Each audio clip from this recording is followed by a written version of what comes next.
Okay, good evening. Welcome to the first meeting of Community Environment and Partnerships for 2016. It's a very popular bumper meeting. I'm pleased to see so many people here.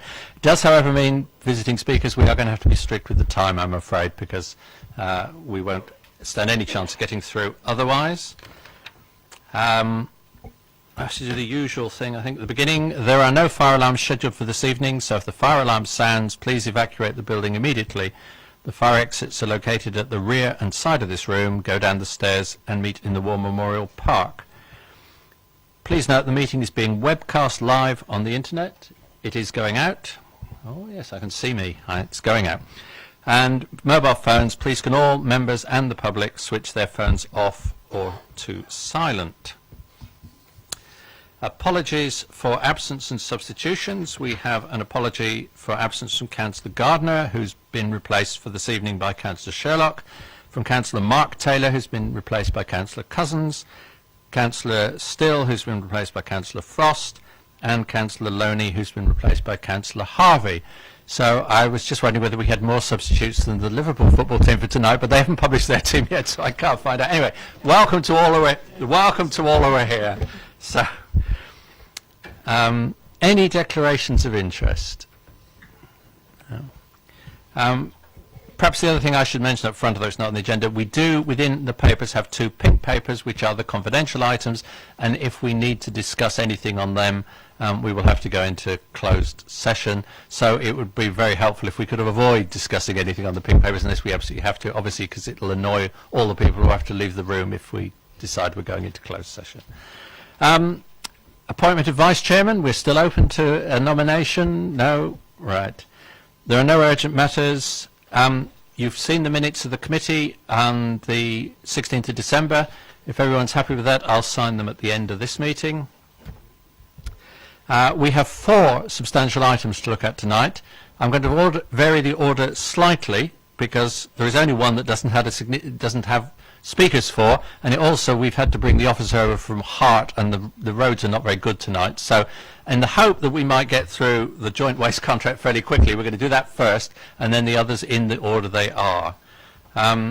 So Portfolio Holder, Councillor Haley-Eachus. Thank you, Chair. So this report is to update members of the committee on the options for extending or retendering the joint waste contract that we currently have running.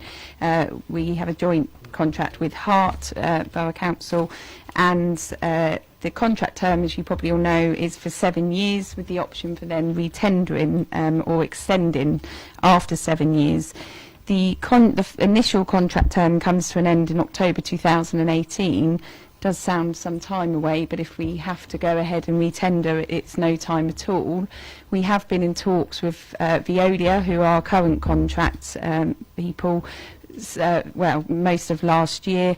We have absolutely no issue with the service that Veolia provide as our bin collectors. We've got 96% of residents that are happy. Any complaints we have are always dealt with, and Veolia work with us very well. But from a financial position, having looked at this and discussed it and had officers looked at it in more detail, at present what Veolia are offering, and that's set out on the confidential paper, is just not cost effective. We've had a shadow bid carried out as well. So the options that we're putting forward in this paper is to look to retender the joint waste contract. So that is a very large piece of work, as I'm sure you all appreciate, so we need to bring this to you now so we can follow a timetable and have a new contractor in place in time for 2018. You'll see in the paper that this does not rule out Veolia coming back to us with a better offer between now and, I think, was it June?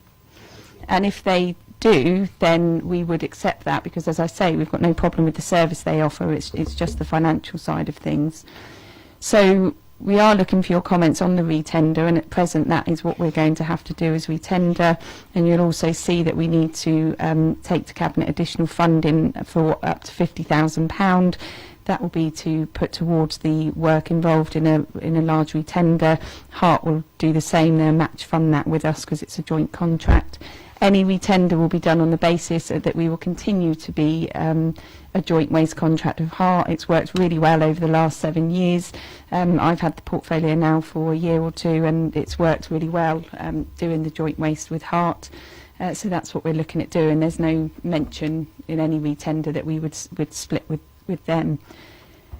I know there is issues, or some of you on this committee want to consider things like food waste. So at present, so if we're retendering a joint waste contract, which is a multi-million-pound contract, we are going to look at the specification of it. We're absolutely not just going to do a like-for-like of what there is now. This last one was looked at many, many years ago. It worked at the time, and that's not to say things haven't moved on. So everything needs to be looked at. We're not ruling anything in, and we're not ruling anything out. Once after tonight, officers will be going away. They'll be doing business cases on things like food waste, just pulling things out of the air, wheeled bins for garden waste, just lots and lots of different options. And I'm not saying any of them will happen, and I'm not saying they won't. And then I will have a map which you can come to, and I'm sure Councillor Cousins will like to come along and talk about food waste. And I will consider all of that, and then I will come back and update this committee before we then have the spec ready for retender. So that's really just to reassure you all that everything is being looked at. I don't see the benefit of coming back to this committee really soon just to consider food waste, because this now needs to be looked at as a massive retender project, and it absolutely will be an option that we will consider. So yeah, just seeking your views, and as I say, if Veolia can come back to us before June, then we will work with them, and that wouldn't prevent us from looking at different options, and we definitely will be as part of that extension of a contract if that's what we did. Thank you. I have the officer John Elson here with me from Hart if there's any technical questions you'd like to ask him. Right, Councillor Jones. Thank you, Chair. Just, I'm quite happy to go out and look at the tender, but I'd like to widen it. Have you looked at doing it in-house with the two councils, which would give you more flexibility and possibly save money in the long term rather than the short term? Are you looking at that? I think as Councillor Each has said, all options will be on the table, and it's something we could look at and look at a business case for that. It's something we could consider. Cool. Councillor Cousins.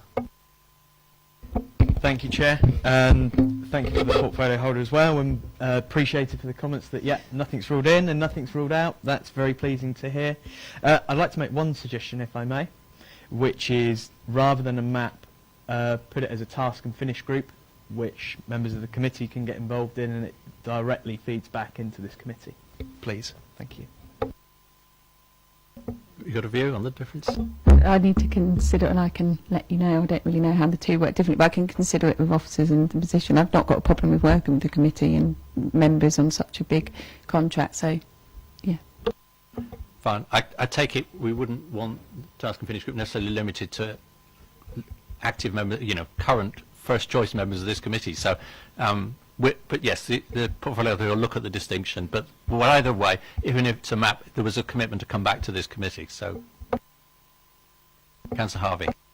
Thanks, Chair. I mean, just on that, when I sat through the previous process, it was iterative. It started in one place and finished in quite a different place on going through it.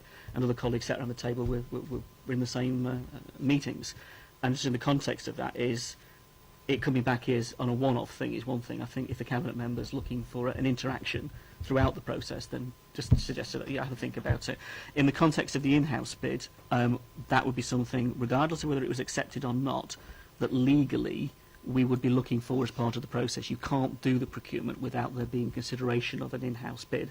So legally we want to see that considered, and how, because we don't have a current in-house operation, that might well be appropriately thought through with the staff and with those who are currently engaged, who might want to go down that road. So I know you have the answer now, I appreciate that, but if you could come back with how you might go about that relatively soon, we would definitely be interested. Thank you. Just come back on that, just say we have already, ahead of this paper, looked at possible options, and an in-house bid would be one, plus some sort of joint venture. There's all sorts of things out there that could be considered. Okay, the other thing we're asked to do is approve the additional funding of 50,000 is provided in this coming financial year to provide initial match funding for the procurement process with Hart District Council. I take it we've no objection to that. Okay, so I think summing up, we've noted the report and we're grateful for it. We support the creation of a map or a task and finish group, whichever's most appropriate. We welcome the commitment to a report back to here before the tendering, and we pass on the comment, because I don't think anybody agrees, that it might be appropriate to come back earlier if there's issues that are worth bringing back for discussion here. We welcome that before that. And we perhaps, I think in the minutes, should note the commitment that an in-house bid will be one of the many options that's being considered. I think it's worth recording that. Anything else I've missed or anything we need to say?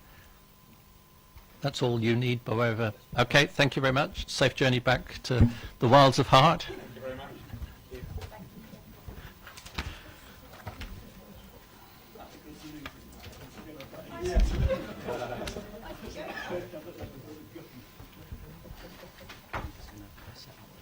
Right.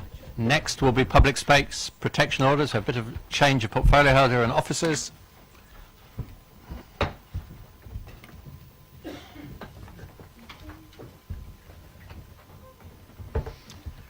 While they're coming, and I did, John's still in the room, although it's a long agenda, I was very impressed by the brevity and of the papers. It's nice to have some nice, short, to-the-point papers, so I did want to commend the officers on that. Hope as councillors will be as, well, we won't be as brief, but at least if we can be as to the point, it would be good. So, so we have joining us now Councillor Tate as the portfolio holder, and Sam Charlton, I think, who was going to do the presentation, well, but portfolio holder first, I think. Yep. Okay. Thank you, Chair. Good evening, committee. The paper that you have in front of you tonight is the Public Space Protection Order implementation process, and we have a presentation which will take you through the definition PSPO, what it is, and then how this will be implemented and the purposes of it, following which hopefully we can address any questions you may have as a result of it. So, Sam, I think you're leading off first, yeah? Okay, so I just wanted to give you a very brief overview of what public space protection orders are about and what we're proposing to do in Basingstoke and Deane in terms of the process for implementation.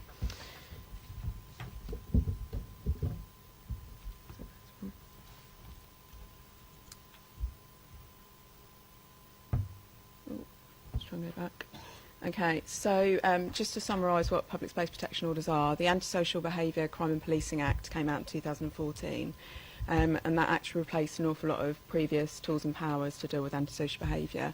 The power to grant public space protection orders was only given to local authorities as part of that Act, aimed to tackle persistent antisocial behaviour in very specific locations, and it's something that can last up to 3 years, although it can be brought in for a much shorter period if necessary.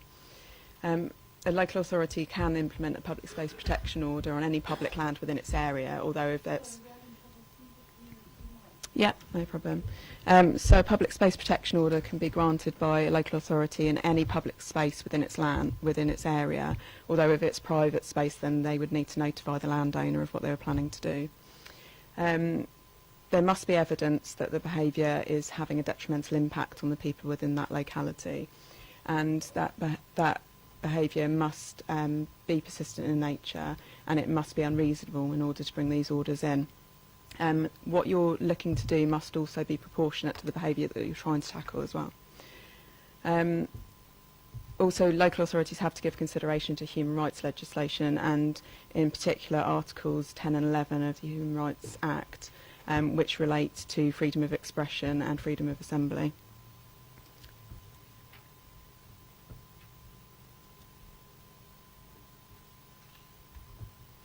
Okay, so when putting in place public space protection orders, a local authority will need to consult with the police crime commissioner, and also with other relevant community groups. They would also need to inform county council, parish and town councils if relevant, and also landowners if there's private land as mentioned. It's possible for the orders to either require behaviour, so like somebody to pick up dog mess, or to prohibit behaviour, so like not being allowed to drink if asked not to by an officer. Local authorities must advertise the order both on their website and also on the location as well, so through the use of signage. They replace some existing orders, and this is where it's there has some relevance in Basingstoke and Dean, is designated public place orders which relate to antisocial drinking, dog control orders which relate to some of the behaviour around dogs, things like dog fouling, dogs on leads, and also gating orders which are around closing off rights of way, although we don't actually have any gating orders, so that's not something we need to be concerned about. A breach of a public space protection order is a criminal offence, and it can be dealt with by way of fixed penalty notice or via prosecution. It can be enforced by the police or by council officers or by persons authorised by the local authority. And something to bear in mind is if a local authority looks to put a public space protection order in place, it's something that can be challenged by interested parties, and that's people who regularly visit or who live in the area within a 6-week period through the High Court. Okay, I'm going to pass you over to James, who's just going to talk you through the proposal for Basingstoke and Dean in terms of the approach.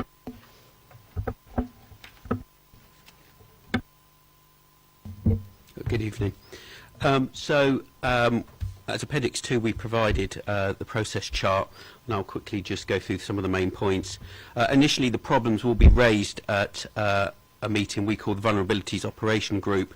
That in a nutshell is a professionals only meeting that meet monthly, and at this meeting we review crime and ASB data, and we also review individual cases of vulnerability and risk. And it's attended by some core agencies such as the police, housing associations and council departments, including community safety, licensing, environmental health and housing, and that's on a needs basis. There is an assessment that's produced for each of these meetings, and again, as part of that problem, we would have profiled the emerging trend to build up information on what we need to understand and consider the options and bits and pieces that are going on and look at interventions we could put in there.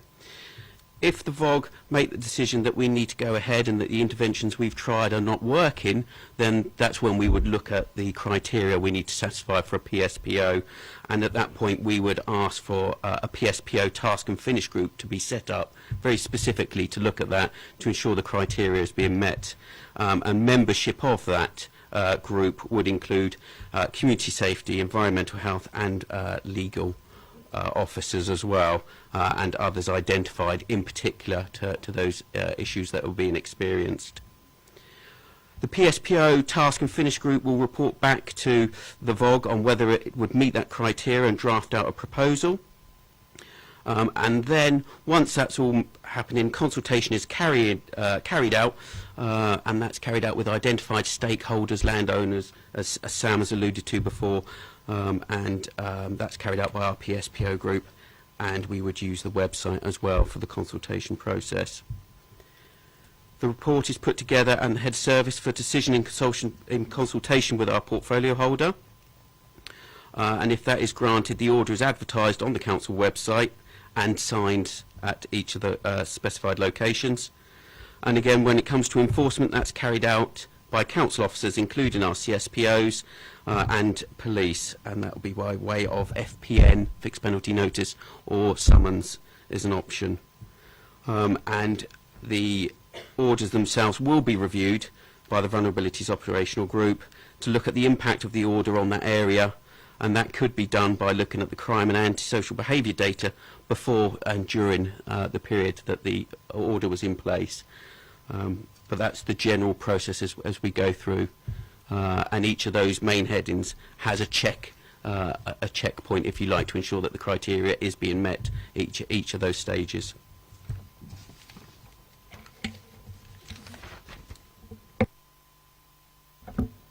Okay, so just finally from us, it's just a case of what we're asking for today, and this is acknowledgement of the proposed process for the safer North Hampshire area to ensure consistency, to endorse the decision-making process for Basingstoke and Dean, and also to endorse the proposed fixed penalty notice level, which is to keep it in line with other similar fines. Okay, thank you. We'll make sure we come back to the recommendation when we get to. I think now we should have the member and public participation, and I'll take people in the order in which they appear on the list I've been given. Councillor Pearce, and you'll have 4 minutes.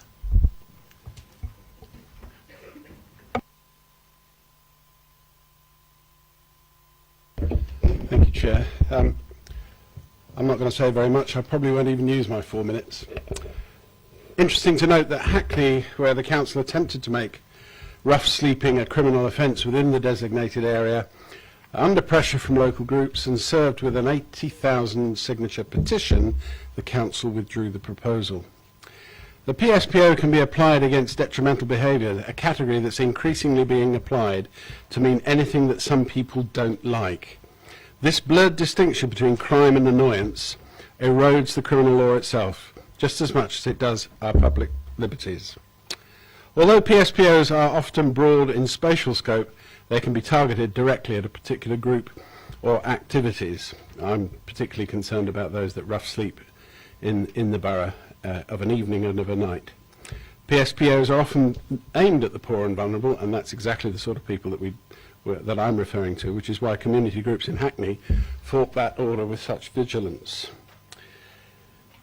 We fear that PSPOs make it all too easy for local authorities to restrict access to public spaces. They really do represent a serious ramping up of the control of public space, and the privatisation of public space brings out a host of undemocratic controls on access and behaviour.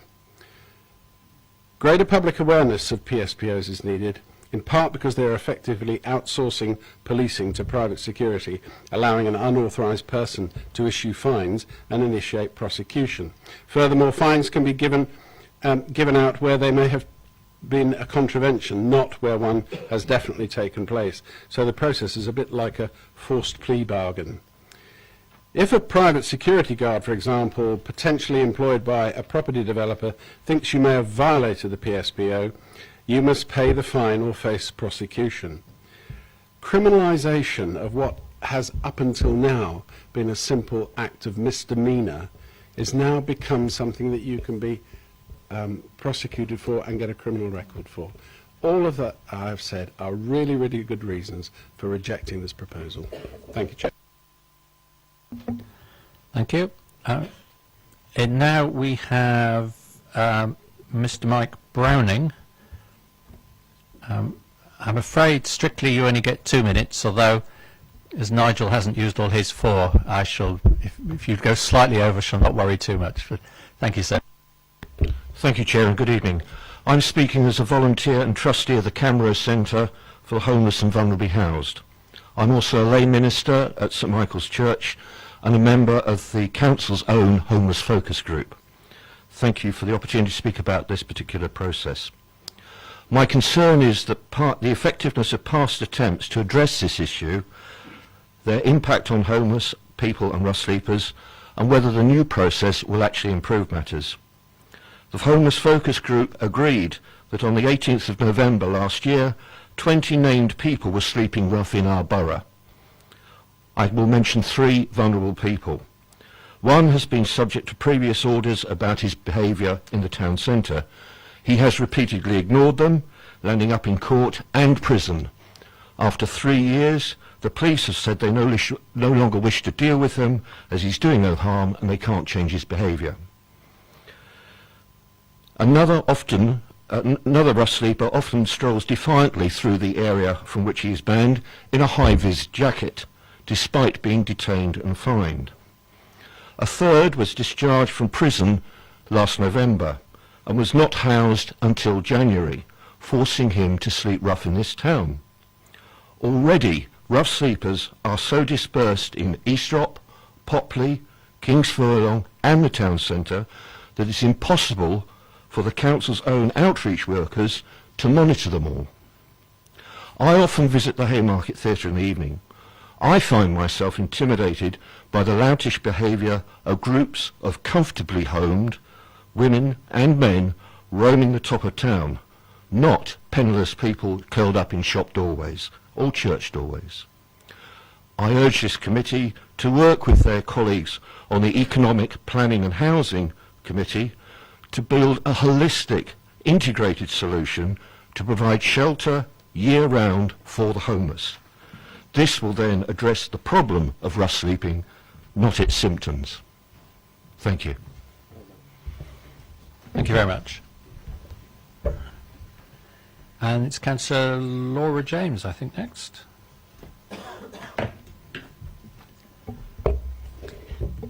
Thank you. And you're back. Thank you. In looking at the paper, I'm concerned because I think it's a sort of catch-all, and I'm not sure, what you're trying to achieve by it. In fact, it really worries me in relation to Liberty. And in talking to Liberty today, I'm not sure what you're trying to achieve is actually legal. I don't think it is. I think it's unlawful. If you look at the Antisocial Behaviour Crime and Policing Act 2014 under Section 59, you can't just go out for consultation. You have to be justified that as to there is a need for what you're doing, and you've got this sort of blanket ban, or this blanket possible ban that you're going to introduce. So I think we need to know, who do you think that's going to include, and what is the problem? And I don't think that we've actually identified there is a problem at the moment. It's a sort of catch-all. So I'd like to understand more what you mean by what we're trying to achieve. And I think, and I will do further work with Liberty, but I think what we're trying to achieve here is unlawful. I think that we haven't actually identified that there is what is happening in the town is detrimental and it is unreasonable. I have concerns about the individual group, is it VOG, and how that's going to work. And is it just going to work in one geographical area? Is it going to work in relation to one particular person? I can't see how this is going to work in relation to the legislation. So I urge you, please think about it. In relation to what went through Parliament, in relation to Oxfordshire, who were acting unlawfully and are being challenged by Liberty, I think we are open to challenge, and I'm not comfortable with this area of work that you're doing.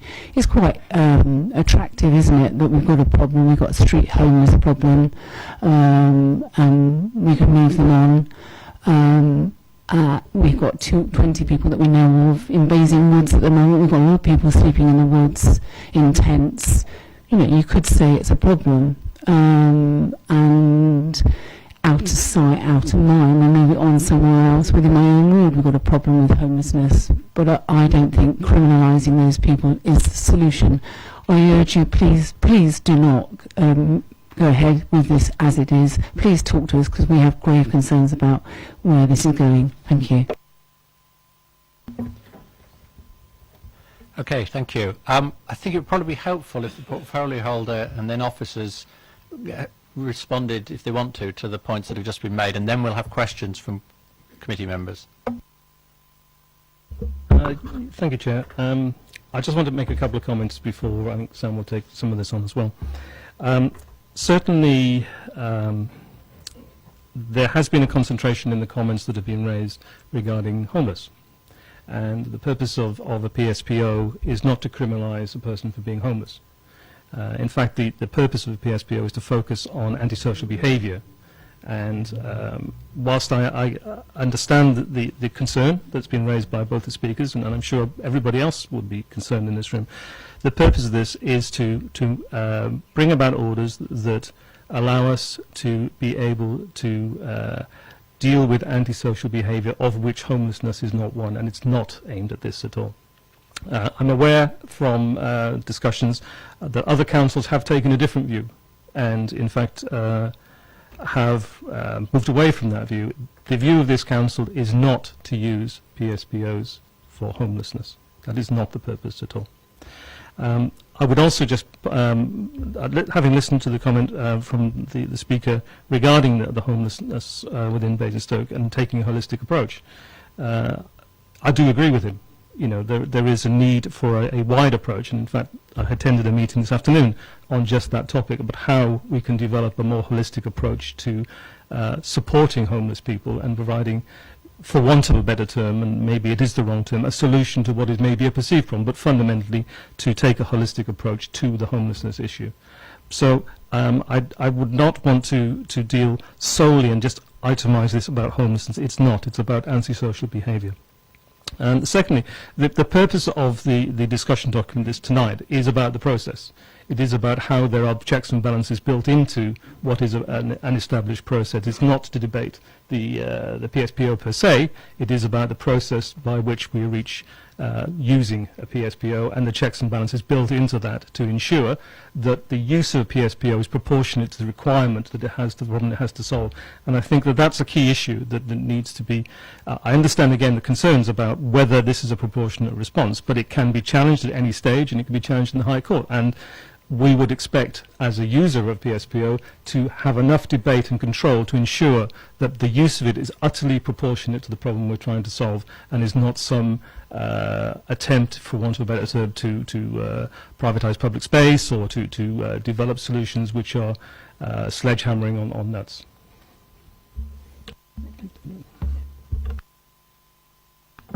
Thank you, Councillor. I would echo Councillor Tate's comments. This isn't the intention. The intention is to have a process that is consistent with Hart and Rushmore across the safe North Hampshire area in terms of the application of this legislation. If we find ourselves in a situation where we have a significant antisocial behaviour problem, which we can't deal with through other tools and powers that we already use, then it's an option that remains available to us. But it's very important that we are checking and making sure that it is something that is very proportionate to that issue that we wish to deal with. We haven't come here today to propose putting a public space protection order in place at this time, and there is nothing under consultation right now. It's just enabling us to have a consistent process so that if an issue does come up that would need to be looked at and have this considered as an option, we have that available to us and we can act quite quickly. But it is important that it's done in consultation, and the proportionality is really important, and making sure that we absolutely have evidence of a problem that is having a significantly detrimental impact on people in that area. Okay, members of the committee, questions, portfolio holder or officers? Councillor Day. Thank you, Chair. As I look at this report, one of the things that seems to be amiss here, as we talk about antisocial behaviour and other things we want to charge people for, there's no statistics to tell us what the levels are. So I've got no feeling for any of this. The gentleman from Cameras talked about there was 20 people sleeping homeless, which took me by surprise. I thought it was a lot less than that. So do we have statistics that tell us what this antisocial behaviour, how much is happening in the town on a yearly basis, annual basis at least? To give some idea, as otherwise it just seems a report with no backbone to it. Okay, someone. Right. There is a quarterly and annualised summary of statistical evidence for both crime and antisocial behaviour across the three parties within the Safer North Hants, and focusing also on the borough itself. So there is a statistical background. It's not something we brought tonight because it is an element here. We're talking about the process as opposed to the discussion of PSPOs and safety itself. Councillor Harvey. Thank you, Chair. I'd like to just explore, what do we mean by antisocial behaviour for a moment, because it is that catch-all phrase, and in all of the years of experience in casework that could be included in that category, both from individuals to groups, I would just like to understand who are we actually thinking this piece of legislation implemented in this way we would be targeting, because that would give me a better idea as to actually what you mean to use it for, rather than just having it as a tool in the armoury.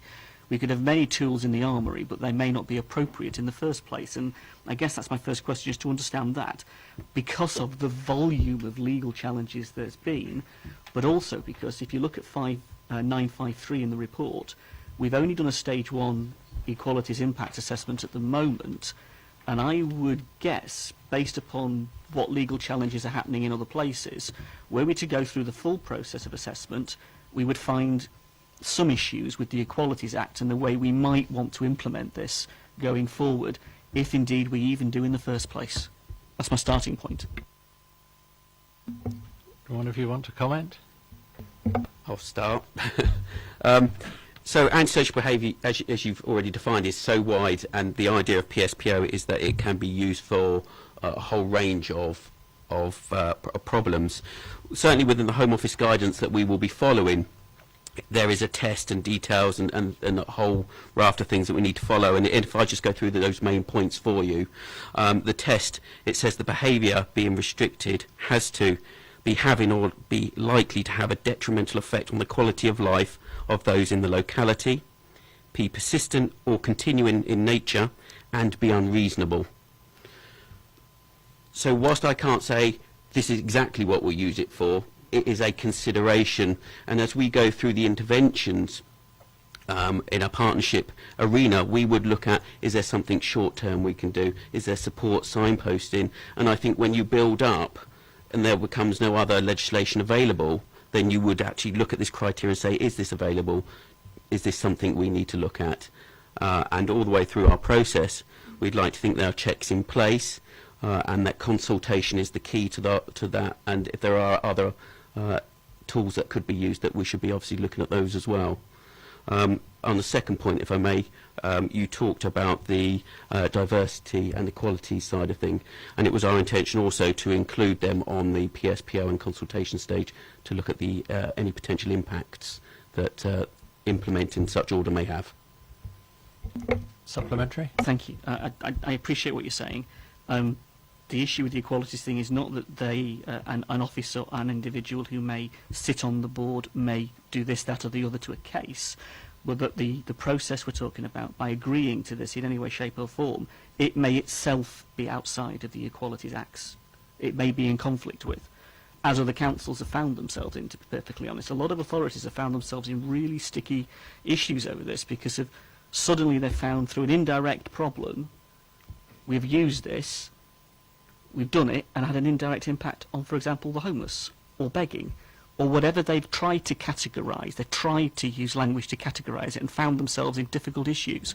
It also relates to those challenges because Liberty are challenging this on a very simple human rights basis. And I've got to be honest, when we're talking about liberties, you know, and taking liberties away or challenging them, I've got a lot of sympathy with that. My first thought is why? So I'm just conscious of the process, conscious of what you're saying, and I don't think you're there yet. And I don't have confidence in what you're proposing at the moment because of the questions we're all raising. I think there's some engagement that can be done and an examination of this out of this committee, because you're not going to do it in this committee, with members on this, if you do really want to go forward with it. But at the moment, I think this has got a lot of questions that need to be answered and resolved before anybody should have confidence in taking it forward. Any more questions? Councillor Cousins. Thank you, Chair. I have a question on page 11 of 59, point 6.1 and 6.2, which specifically says that it will be the head of service that will be having the delegated decision. From a personal point of view, I feel it should be a portfolio holder decision rather than a head of service. Can you tell me why it's put forward as a head of service at the moment, please?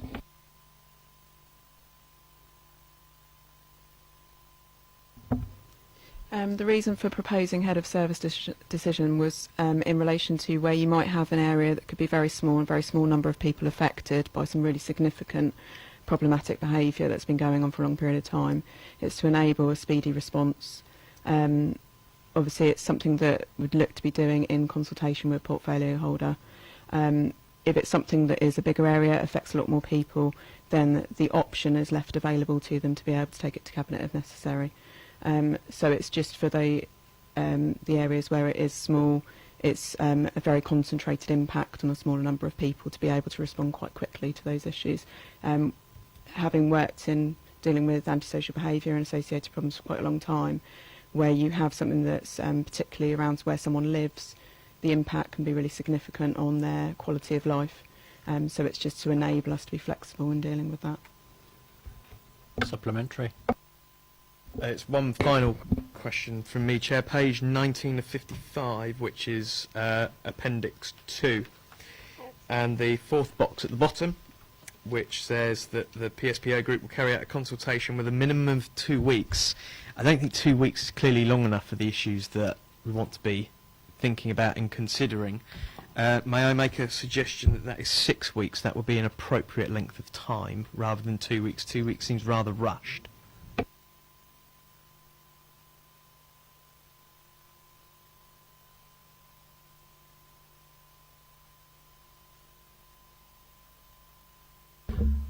I understand the comment. Perhaps the other side of that is that once you get into a 6-week period, equally one of the reasons or rationales is to provide a speedy response. Now, there's nothing which says it has to be 2 weeks, and if it's something which I think we should maybe take on board. I suspect that 6 weeks goes a bit too far, but in the relevant of horse trading, if we can work within a speedy 4-week period, maybe that's deals with both sides. Councillor Jones. Thanks, Chair. My question is that local councillors don't seem to be involved in this process at all. And I've been on the council quite a number of years and had quite a lot of dealings with antisocial behaviour, and it seems to be further and further removed from the local councillor, who usually ends up dealing with it, but can't give any response because we don't seem to get answers back. And I'd like to see something in there where local councillors are involved. We are elected at the end of the day. They're thinking. I think I thought.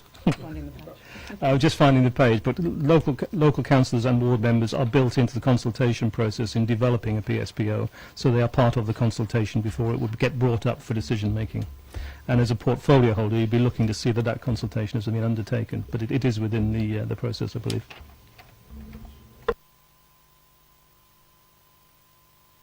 Right, it's probably not in that chart, is it? So, okay, fine. We must make sure that we capture the fact that we welcome the fact that that's part of it. So, yeah. Okay.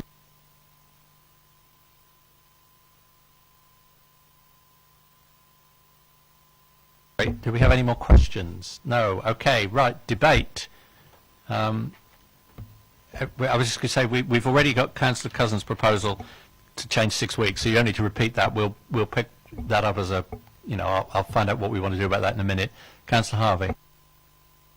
Just very straightforwardly, I mean, if the Cabinet members willing and the officers are willing to engage with members outside of this meeting on this, I think that would be a really positive way forward, partly to address all of the concerns that have been raised around the homelessness issue, but respecting what you said this evening, that you don't see that as being part of this. So if we could just bottom out that amongst other issues that have been raised outside of this meeting, that would be really welcomed, and I would look to the officers and the Cabinet member to help us there. Quite happy to take a discussion with that. Yeah. Right. And just a reminder, because I should have done this before we started, right? I mean, the recommendations are that we acknowledge the proposed process for the safer North Hampshire area, so that's not just us, that's Hart and Rushmore as well. We endorse the decision-making process for Basingstoke and Dean. Now, Councillor Cousins has raised the question and had an answer as to why it's head of service, not portfolio holder, but you're free to come back on that as a point for discussion, because we are recommended to endorse the decision-making with the head of service. And the point we haven't touched on at all so far is to endorse the proposed fixed penalty level at £75, which is not the maximum that we could impose under the legislation, but is consistent with other penalties in the borough. Again, we ought to endorse that unless someone wants to speak against that and propose something different. Councillor Jones. The only concern I've got, and that's when I used to sit as a magistrate a number of years ago, it's okay giving these penalties, but some of the people we're talking about haven't got 2 pennies to rub together, and what is the point of raising these penalties? Is it a deterrent? And I don't believe it is. But so. There we have a comment. Perhaps just for the chair, I'd just say, I think we should try and get away from saying these people we're talking about, because we are not talking about the homeless. We may be talking about some very wealthy antisocial people who have plenty of money. The wealthy ones can pay, but there's some that do so I think cause antisocial behaviour who haven't got a lot of money as well. They may even work, but you've got to look at the whole thing. And my experience in the past is a lot of these people, they just the way they have to pay this money is detrimental to their families and things like that, and in the end it doesn't get paid, and we end up chasing them, or the courts did, and they end up in more mess than in the beginning. Yeah, no, I don't disagree with that, but I was just trying to say we mustn't slip into thinking this is only about people who are rough sleepers or otherwise impecunious. It covers all sorts of people. Councillor Hart. Thank you, Chair. Point 1, acknowledging the proposed process is fair, because we can acknowledge that as what's been presented this evening. For endorsing the decision-making process or endorsing the penalty level, I would want to have those conversations and those discussions offline first before even getting close to endorsing anything. I would be uncomfortable this evening giving support to anything before I'd had a chance to bottom out those conversations. Okay, any more contributions to the debate? That makes it very difficult to summarise an overall conclusion when so few people have spoken. Let's take it in chunks and see how far we get. I hope there is widespread welcome for the assurance that this is not targeted at homelessness. I mean, I would like to record that in the minutes that we were. I mean, it's in the paper, but it's been said live, and we should welcome that. I hope we're all agreed with Councillor Harvey that we can acknowledge the process. We've done that. Then the question is to what extent, and I think the answer to Councillor Harvey's concern about liberty and the concerns about the second stage equalities impact says it is very clear in the paper that before any particular order came in, there would be a second stage equalities impact assessment, and you can't do that about the process in abstract because you need to know what is being considered in order to know who it might impact. And I suspect that all these councils are getting into trouble over actual PSPOs, not over their processes. It is processes as well, is it? I don't know whether the officers are aware of that, or I could, because if we are, perhaps we ought to pause. But certainly it's we're nowhere near. There is no PSPOs imminent. I think perhaps we should welcome the assurance that there's nothing currently under consideration, and perhaps we could record that as well. So we're not. It just goes to the portfolio. I mean, do you want to have further discussion with individual councillors or a small group of councillors, however you constitute it, before reaching a final decision on this? In one sense, it doesn't need to come back to committee. You can take our comments tonight and then any other comments you get. But how do you want to take this? I'm quite happy to take the conversation, particularly regarding the homeless issue, as the Councillor Harvey's raised. I think that's fine. As far as the committee's comments, I'm quite happy to take them on board and move on with those. And if there is no particular issue that comes out of the offline conversations, then fine. I'm quite happy to go that route and then move ahead with it, rather than build up a long process. If everybody else is happy with that, I'll go with that. So, and in particular, are you willing to discuss the level of the fixed penalty so that we don't have to? I mean, I suspect we would say, on balance, that we would support what's recommended, but Councillor Jones' concern is very real. I mean, particularly, I see quite a bit of failed attempts to enforce collection of small amounts from people in my other daily life. So, to commit to that, I'm happy to discuss it, but I think that there is the issue of penalties is to bring it in line with other penalties within the borough for consistency. So there's a simplicity of this is what an FPN means. Now, I understand that there are issues where people cannot pay or won't pay. There are equally issues where people have a lot of money and can pay and won't pay. So I think the issue of whether it's a right level or wrong level becomes a bit arbitrary depending on your personal opinion. Personally, I believe that the ability to say this is what an FPN is worth in Basingstoke sort of outweighs any dialogue which goes beyond and beyond, because for everyone you'll say it's too high, there'll be one who say it's too low, and frankly I'm not sure that conversation will go anywhere particularly far. So I understand the view, but I would still want to go back with the existing proposal, which is the £75 level, or £50 for early payment.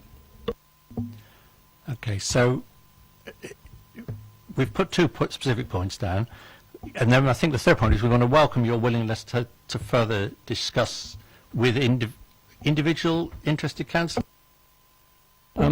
If there are particularly interested groups, or yes, I mean, if there are individuals who have a specific thing, then quite happy to take that on. You don't want to make it a formal map or anything like that? No. Yes, Councillor Harvey? Can I welcome that and say we certainly won't be backwards in coming forward with that? Yeah, no, that's fine. So don't worry. Can we keep it as general, because we need to move on. There's a lot of people who want to discuss the leisure part. Just to say we welcome the commitment to discuss with councillors who've raised points of concern, those points of concern, without trying to list all the points of concern. Is that okay? Okay, I think that's... Sorry, Chair, just one comment. Appendix 1 covers the issue of a ward member's involvement with the original PSPO bringing it up. Thank you very much. Good. So I think that's that. Thank you very much, portfolio holder and officers. And then we can get ready for the leisure park. Where is your time's not.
Right, well, for those who can't see it all on the webcast, we've had a major reorganisation. The officers are now on that side of me rather than the other side.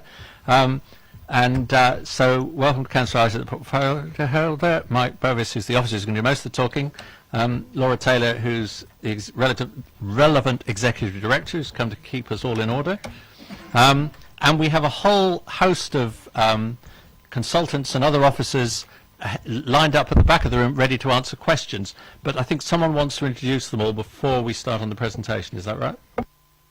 Yes, thank you, Chairman. I thought, members, it would be useful to introduce our consultant team, and we have some other colleague officers here with us this evening to help with queries if you have any. First of all, at the top end here, I have Dr. Steve Norris. He's a partner with Carter Jonas, and Dr. Norris undertook the preliminary retail impact assessment on behalf of the Borough Council.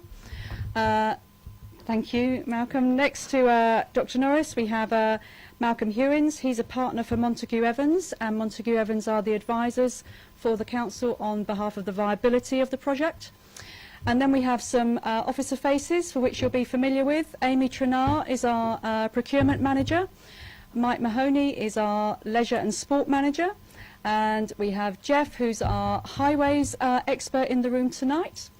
And then, colleagues, at the end, we have representatives from New River who are familiar to all of you. We have Charles Miller and Francois Narak representing the bidder in this process, New River Retail. Thank you. So we're going to have the usual introduction from the portfolio holder and officer before we have all the contributions from members and the public. Is Councillor Isaac going first, or...? Yeah.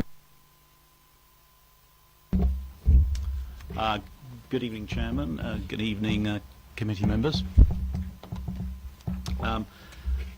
Following last December's members' briefing on the proposals for regenerating our leisure park and Cabinet's decision to extend the exclusivity period with New River, I'm pleased to have this opportunity of hearing the views of councillors on this committee and answering any questions. The need to regenerate our leisure park and secure better, more contemporary leisure attractions for our residents was a strategy agreed in late 2012 endorsed by the Community and Wellbeing Ofcom at that time.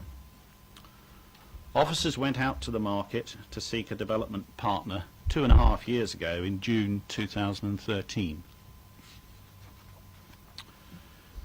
We are now at a crucial point after a great deal of work by New River and officers. The 4 principles of our original strategy have been fully followed and are now within our reach. Firstly, innovative proposals to create a regional leisure destination. Secondly, enabling the whole of the leisure park, including Saunders Field, to be part of the regeneration. Thirdly, securing a development partner to bring forward a holistic development and offer that party a long-term partnership to incentivise them to deliver.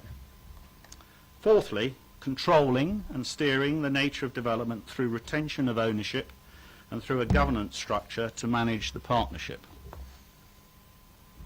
Mike Davis will be taking you through a swift presentation on the key points, followed by a Q&A session. At this point, I wish to make the following remarks. After a great deal of work, we have the opportunity to take forward a transformation of our leisure park, to double the size of the leisure attractions, to deliver new 21st century attractions for families, for young people, for residents of all ages, including a velodrome, a new cinema, sport and adrenaline activities, and for those interested in gentler pursuits, home, cooking and garden activities, and many other new and state-of-the-art leisure attractions, as well as revitalising existing ones. Most notably, on offer now is a new aquadrome to be built at no cost to this council for us to manage and run in the future.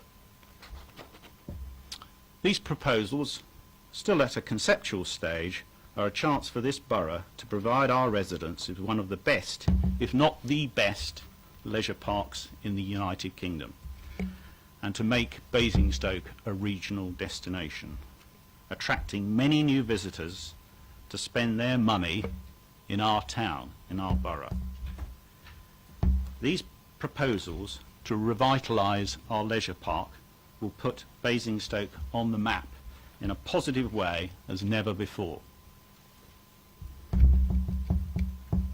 The new leisure park will bring over 2,000 new jobs, as well as all the economic activity and spending that will be associated with its construction and operation.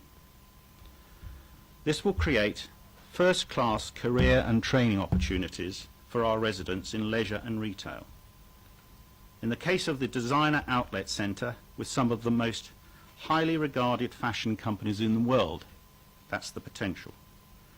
Think of the exciting and rewarding careers that may begin and blossom in Basingstoke as a result. And why shouldn't Basingstoke host in future one of the UK's leading designer outlet centres? Why shouldn't our residents have the opportunity to buy designer brands at discounted prices, like the people of Ashford and Swindon? Basingstoke is changing, renewing itself and developing. We're attracting new investment such as John Lewis and Waitrose, and the new leisure park will be another significant expression of this borough's confidence and aspiration for its future. Furthermore, isn't the possibility of opening up access for the first time for the residents to Saunders Field as an eco-conservation space an exciting prospect to be investigated? A chance to rest and relax with no entry charge. A new open space of 6 to 7 acres for the residents of South Ham, Buckskin, Winklebury, Brookvale, as well as Basingstoke as a whole. A place for education, nature and conservation for schools, families and residents in general. Much work has already been done, and of course there is more to do before we decide to proceed finally. Certainly, we must ensure that as far as possible our existing retailers, particularly fashion and not least in the town centre, do not face direct competition from the designer outlet sector, but instead benefit from the significant increase in shoppers that will result from the opening, and also the tourists that will come to Basingstoke, tourists that generally don't come to Basingstoke currently. It will be important that measures are put in place to make the two as complementary and mutually supporting as possible. As the owner of the land on which the leisure park stands, we will have this ability to decide these things in conjunction with our development partner. To conclude, I would like to thank officers for their good work to date and encourage them for the work ahead. I'd also like to thank our selected development partner, New River, for their imaginative and innovative proposals for regenerating our leisure park, and the commitment and hard work they've also shown over the past 2 years or so. We asked them to be visionary, and I think they've come forward with very exciting and groundbreaking proposals for this borough. Whatever questions and concerns this committee may or may not have, I hope that it will decide to back these proposals and support the message that Basingstoke wants the best leisure for its residents and welcomes investors and business to our borough. Thank you. Thank you, Portfolio Holder. Now, Mike. Thank you. I said just handing over to you. Yes. Thank you. I'm just going to run you through the presentation which we've produced, but we've given you a copy as well in the interests of running it through quickly, really. We're not going to run the whole presentation that was done by New River to members before Christmas, so this is sort of like an edited highlights, really, just bringing out some of the points. The report itself obviously goes into more detail. In terms of area, the red hatched area is the part that went out in the original procurement notice. So it's it includes the whole leisure park, it includes Saundersfield to the south, it doesn't include the golf course and the golf area, so just clear on that. The idea of the current facilities, a lot were developed in the 80s and 90s, quite a lot of them are sort of almost as built, so showing quite a lot of signs of their age, and that probably applies to the Aquadrome, although built in sort of 2000 era. Again, that needs investment as well. I think it's important to understand the existing tenures, and I've given the detail in the report in the confidential appendix, but I think it's fair to say that the larger facilities on the leisure park have all been developed by the individual occupiers or their predecessors on ground leases. Most of them are in excess of 100 years, and the schedule shows you the detail of that. All bar one of those pay no rent at all to us. So in essence, the largest facilities on the leisure park pay us no rent at all. The only rent we get on the leisure park is from the smaller facilities, the more recent ones, some of the ones like the restaurants, the facilities, Air Kicks, the later one. Therefore, we have a fairly limited ability to actually bring about any holistic regeneration because of all these existing head tenants in place who actually own the buildings in effect. The full details are in there. If you want to go through any of the detail of the tenure, please do. Who is New River Retail? I mean, obviously we've talked about them quite a while. I came we had a cabinet report came last February, I think, in terms of the exclusivity agreement. Since that time, New River have grown in size further. They're probably about the third largest, and if you want to go into any more detail, obviously the colleagues from New River are there. If you want to go into any more detail, the information is up there. Current market value about 800 million. Major investors invested in New River, and I gave them some information in the report in terms of their key shareholders. Sizable portfolio under management, and basically one of the largest retail and leisure operators in the UK now. And I think that's in terms of their credentials, a very strong company. And if you want to ask further questions, I'm sure they'll be prepared to answer that. I'm not going to walk through this in detail, but the original idea was to come up with a scheme, if you remember, to try and something for everybody really, and those were the sort of kind of an idea of the zones. You've got them in front of you. I'm not going to read them through one by one. The proposals we have now in front of us is to replace all the facilities on the leisure park apart from milestones. So that's the key thing. It's a sizable end result, so something in the order of £500 million of gross development value. It is still at the concept stage, so it's not the answer exactly. There will be change, there will be variation, I'm sure. As proposed, it will be the largest leisure scheme in the UK. We're looking at 500,000 square feet of leisure, compared with about half that today. We would retain milestones, and you can see there's a sizable increase in the bedroom capacity of hotels as well. And in the middle, there's the best part of 200,000 square feet of performance open space that's in the middle of the leisure area. Key bit at the bottom, obviously a designer outlet centre. Why, you may ask, is that? Well, partly it is a leisure facility, but there is also a fact of life that leisure itself is not that viable in terms of the cost to build and the value you get for it. There's a lot more value comes out of the retail side, and in reality, one has to subsidise the other. So this development goes together as an integrated part, if you like. The two parts have to go together. If you want some more conversations around the details of that, we've got Malcolm Hewins from Montague Evans who can enlighten us more on that. Quite a key slide here is in terms of catchment area. We are remarkably well located in the southeast. You can see that within a 90-minute drive time, we've got nearly 11 million potential customers living in the area. So huge catchment area. Hence the reason it's very attractive to anybody to establish both a designer outlet centre and a leisure centre. And that's kind of the reason that it actually works. There is a slight downside with that, in as much as there's probably only scope for one. So whoever actually gets there and comes up with the best offer and produces it will probably steal the march, I guess. Fitness and survival, just to flag up, I've included some of the slides that you've seen before from New River on this, just to remind members what was involved. I'm not going to go through them all in detail. They are to give a flavour of the aspiration of the concept. They're not exact. They're not sort of tied down tenants in place altogether. Might vary somewhat with stakeholder conversations and market demand. One of the key features, though, is the aquadrome, which, as Councillor Isaac has mentioned, will be completely replaced with a brand new facility. I'm just going to flick through these, really, I think. So health and nutrition, I say, the idea again, something for everybody. A bit more exciting in terms of surf, bowling, ice arena, that sort of area.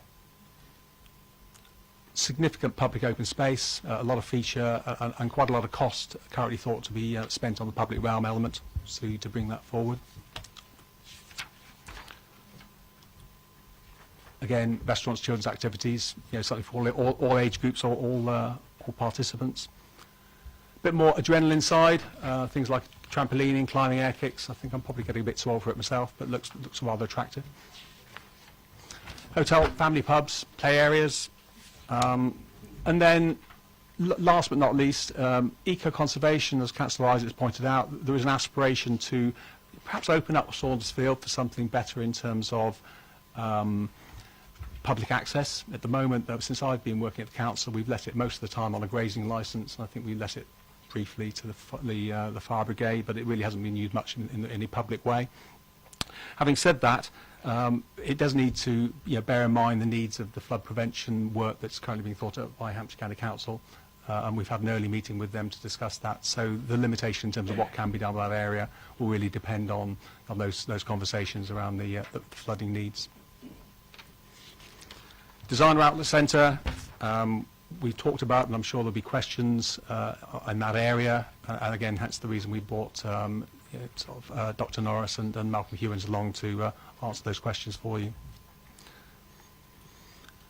Proposed as a whole, that gives you the idea of the scheme. You can see in the top right-hand corner there's milestones, and really everything else the proposal will be to replace. So that gives you a fairly good idea of the size and scale of the project. It will be significant. It will be the largest scheme in the UK of its nature. The interesting thing is it would be a single integrated project in as much as its delivery of the whole, or kind of not at all. There's not a part. You can't do bits of it and not the other bits. So the actual concept is to find that pre-let of all the parts and then deliver as a whole. And once the build work starts, it would be to build the whole development. And I think that's quite a key thing. It wouldn't be bits at a time and then hoping the rest would come along. We've had conversations with the museum. They're very keen on the proposals, and they do believe that they can ratchet up their own offer significantly on the back of that. So we've engaged with them and engaged with quite a lot of these stakeholders there as well. Artist's impression of the park, which I think you've seen before. Flagging through the benefits quickly. Obviously, if delivered, a game changer for the borough. Could be in the order of 6 to 8 million new visitors estimated. Regional leisure attraction, no question it'll be regional. One could almost say national, given the size in terms of the size of both of the offer. Importantly, and I think it's easy to gloss over, that unified management of the park, and I think that is important to understand. One of the issues we have at the moment in terms of doing anything with the existing park is we have granted very long ground leases of bits of it. Having a ground lease of the whole is one thing. Having a ground lease of lots of little bits is actually more difficult. And I can liken it almost in some ways to Festival Place, where we've done the same sort of thing, and that's actually developed out as a single unified whole, if you like. We talked about the positive balance of trade. It will bring more money into the borough. Councillor Isaac's talked about the jobs, and that gives you a detail in terms of where that comes from. There is more work to be done, no question. The financial benefits to the council, we're still working on that. We'll be looking at an increased rent. It will be a significantly increased rent in terms of what we get. We were looking at to replace the Aquadome on a new for old basis, so basically it will be built for us and handed across, and we will make sure that happens before the old one gets demolished. Estimates done by Cushman and Wakefield, who act on behalf of New River, suggest uplift in rates of around 9 million. How much we keep of that obviously depends on the sort of the government proposals on that. And the SIL estimate of about 4.7 million. So some sizable benefits in those areas as well. As with all these things, there's always a but, and there is some more work to be done. There's initial work we carried out just to make sure that the proposals were realistic and sensible, but that's not to say that all the work that needs to be done has been done. Viability, Montague Evans have reviewed the viability work and broadly conclude that it should be viable as currently proposed. There is definite demand for a designer outlet centre and a leisure offer in the M3 corridor, and you can see that catchment area suggests why. There is a need for 65% pre-let, so to make this all stack up and viable, current thinking is we need to get 65% pre-lets before spending the money and building the whole. And to support the work, because the addition of a designer outlet centre came on sort of at a latter stage of the over the years of work, I've also appointed FSP Retail, who are specialist advisors on designer outlet centres, and they're looking at viability and also the appropriate sort of rental and deal and this sort of thing, and that report comes about late January. Next bit we've looked at was planning, and again, no question, obviously, it's potentially contrary to policy. So we've appointed Dr. Steve Norris over there, who works for Carter Jonas in their planning area. And the work on that, it was to look at what's called a preliminary retail impact assessment.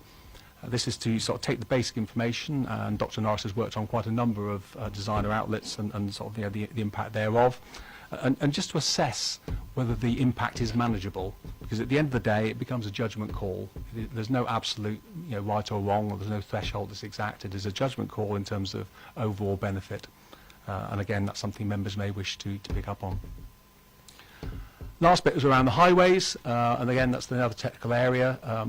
New River have appointed Odyssey Marquides, who are a local firm based just over the other side of the Parklands building. They've done the preliminary work around the highways work. It's been verified, or at least vetted, by our own internal officer. And broadly speaking, there are no showstoppers in there, but I think it'd be fair to say there's still an awful lot more work to be done. Thornycroft Roundabout itself is going to be absolutely key. And we've already had an initial discussion with Hampshire County Council, who have plans for the Thornycroft Roundabout looking at sort of 2017, 2018. So have those conversations. So no underestimating the amount of work that's going to be done in those areas. Those are the technical areas. On top of that, there will be obviously stakeholder engagement and talking to the existing tenants and other stakeholders as well. Potential timeline. This gives you a view. If we were able to make a decision to at least progress during Q1, then obviously we'll move on to putting legal agreements in place. You're looking at sort of 4, 5, 6 months to do those pieces of work, really, to be honest. During that time, there'll also be stakeholder and community engagement, and you can see the rest of the timetable for yourself into planning and delivery. There we go. It was a whistle-stop tour, but you have the papers in front of you, and that's what I agreed I'd do. Good, thank you very much.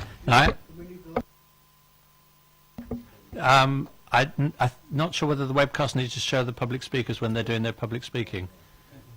So we'll get the slide back afterwards. Yeah. So then they'll lose the slide off there, or we'll get them on the webcast while the slide's still on there. Oh, it's all right. It does both. It does both. It's all in the pack. Yeah. Anyway. Good. Right. So unless anyone has a very good reason why rushing away before I get to them in order in which you're on the list, I will take people in the order in which they've appeared on my list, which means we'll start with Councillor Westbrook.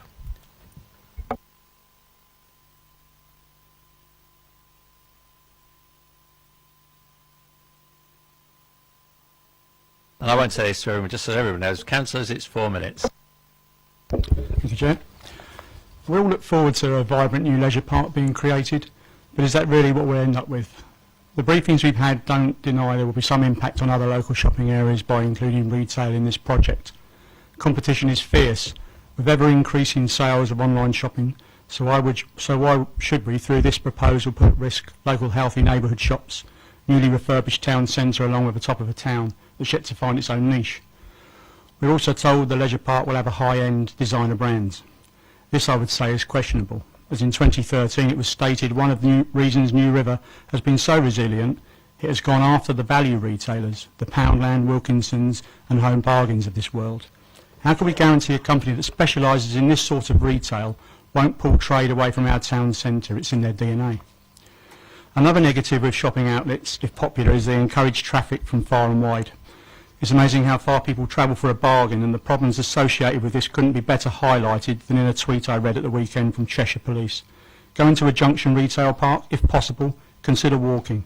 Reports of people waiting 2 hours to exit car park? Contact the council, not the police, thanks. It's worth mentioning junction retail park in Crewe is 33% smaller than the 300,000 square feet being talked about here, and it only has parking for 791 cars, compared to the 3,300 here that will be trying to escape onto Thornycroft roundabout, which we were advised, by the way, may need some alterations. Surely it would be prudent for this committee to take a good look at where other leisure parks are proving successful, for example Escapes in Yorkshire and Milton Keynes, both enjoying leisure alongside ancillary stores. Our leisure park would then have the ability to complement the town and all its retail centres, rather than put them all at unnecessary risk. It would also chime with the consultation and hard work that's gone into the emerging local plan. Returning to the other part of this site, the report states there will be improved public access to Saunders Field whilst maintaining and enhancing its ecological value. The best way to enhance the ecological value of Saunders Field is not to bring in the concrete mixers, design a boating lake and then dress it up as an attenuation pond, because all that will happen is in the months of the heavy rainfall it will simply fill up quickly and any additional water will displace immediately to somewhere else other than Saunders Field. Far better to design a wildlife ecology zone that already has good links and could be designed and re-landscaped, allowing visitors access at certain times to enjoy and explore. It also lies within easy reach of many local schools and colleges, allowing easy access to work on projects. This is something that is rare in urban areas and will become even more so with the urgency being placed on local planning authorities to find land it will need protecting. I'm sure it's only coincidence that the company with the exclusivity deal for the leisure park is called New River. On behalf of Brookvale, let me tell you exclusively, my residents in Lower Brook Street have no desire for their street to become a new river, or any other river come to that. Saunders Field must remain a fully and effective floodplain. The piece of land is highly treasured by residents and has even caught the attention of local MPs. In 2013, former Deputy Leader and Cabinet Member Ranil Jawadina told residents, I understand why people feel passionately about this. I can assure people that we will heed that and we will assure that anything we do recognises the sensitivity of this land. If anyone is concerned it is going to be concreted over, I can give my assurances that is not the case. And in 2015, Maria Miller's blog on her own website stated, Maria has asked the Council to ensure that New River Retail is fully aware of the importance of Saunders Field. Half a minute. Fully aware of the importance of Saunders Field both for the local community and the local environment, and understands the need for it to be treated with the utmost sensitivity. I ask that even if Cabinet don't have any consideration for opposition members in this Council, they at least take heed of their own high-ranking Conservative colleagues when it comes to deciding the future of Saunders Field. Thank you. Brilliantly timed. Excellent. Councillor Gavin James.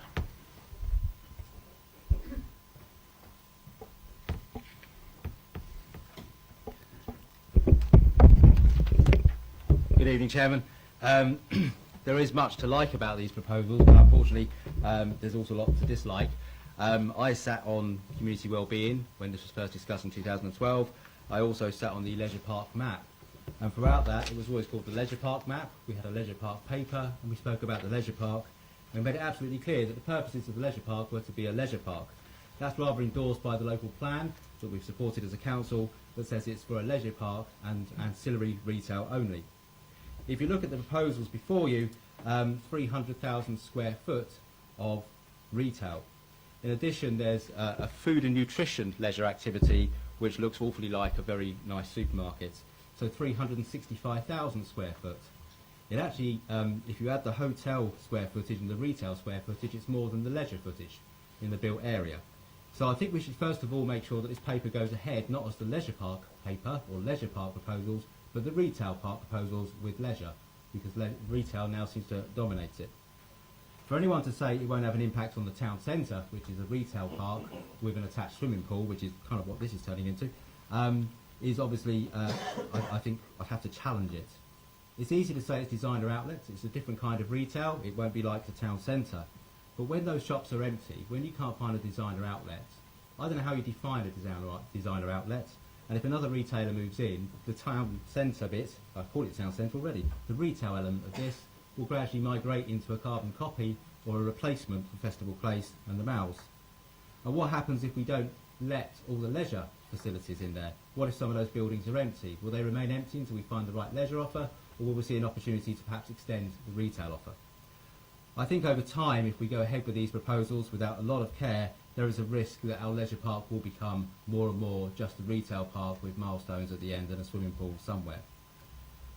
I'm also concerned from a legal point of view in terms of, because we embarked on this as a leisure park, and when we first engaged Montague Evans, and I should state that was long before Councillor Isaac was involved in the council in any capacity at all, and also before he worked for, or was a partner in Montague Evans, it was made clear we're looking for a leisure park partner.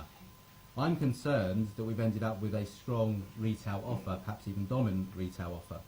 That if I was a rival retail developer who originally balked at the idea of getting involved with the council in this because it clearly said no retail, and now they're progressing with a retail park, I might feel a bit offended that I was misled and talked out of bidding. So I think there's lots of worries of how this has progressed or perhaps regressed into more and more retail. I appreciate retail will pay the bill for the leisure, which won't fund itself, but I think we're very dangerously going down a road of creating a brand new town centre when we've already got a perfectly good one that I'd like to preserve and keep. Thank you. No football. Councillor Pearce again.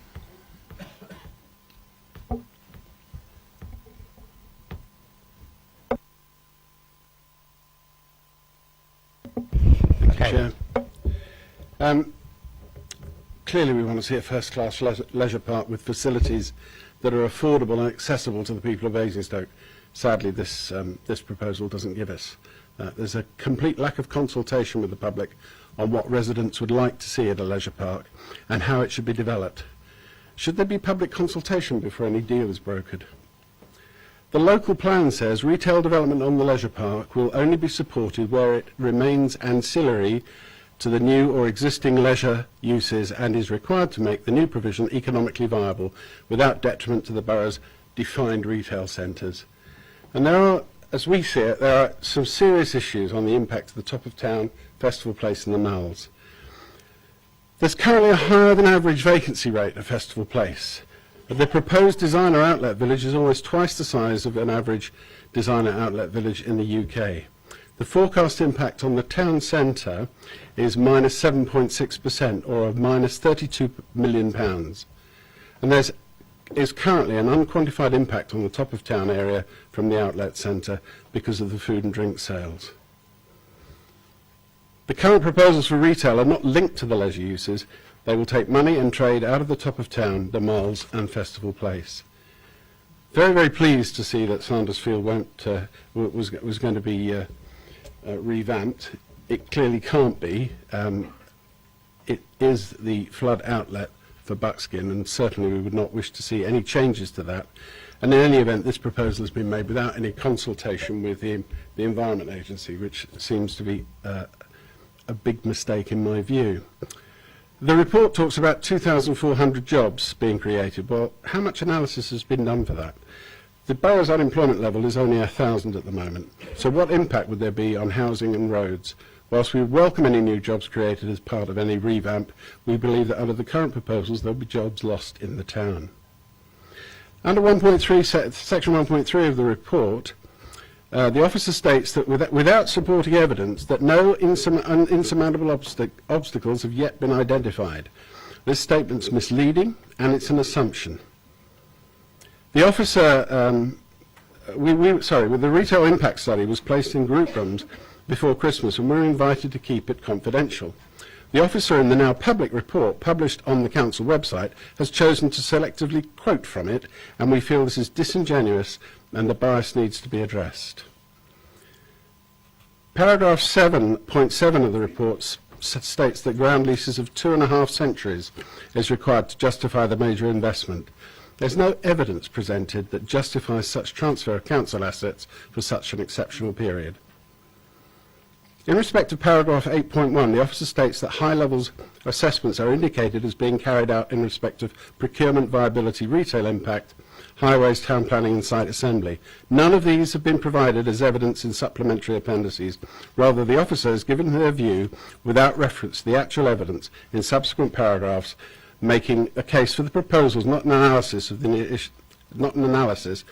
issues involved in each. Paragraph 9.1, the threat, and it is written as such, surrounding the costs of maintaining the aquadrome is not supported by any evidence in the report. The officer asserts that the threat and members are meant to simply accept that statement.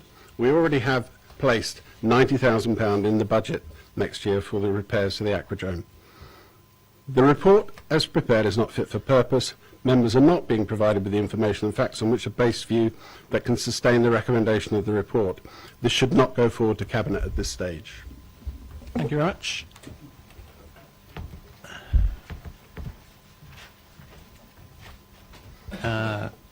Councillor Laura James again, please.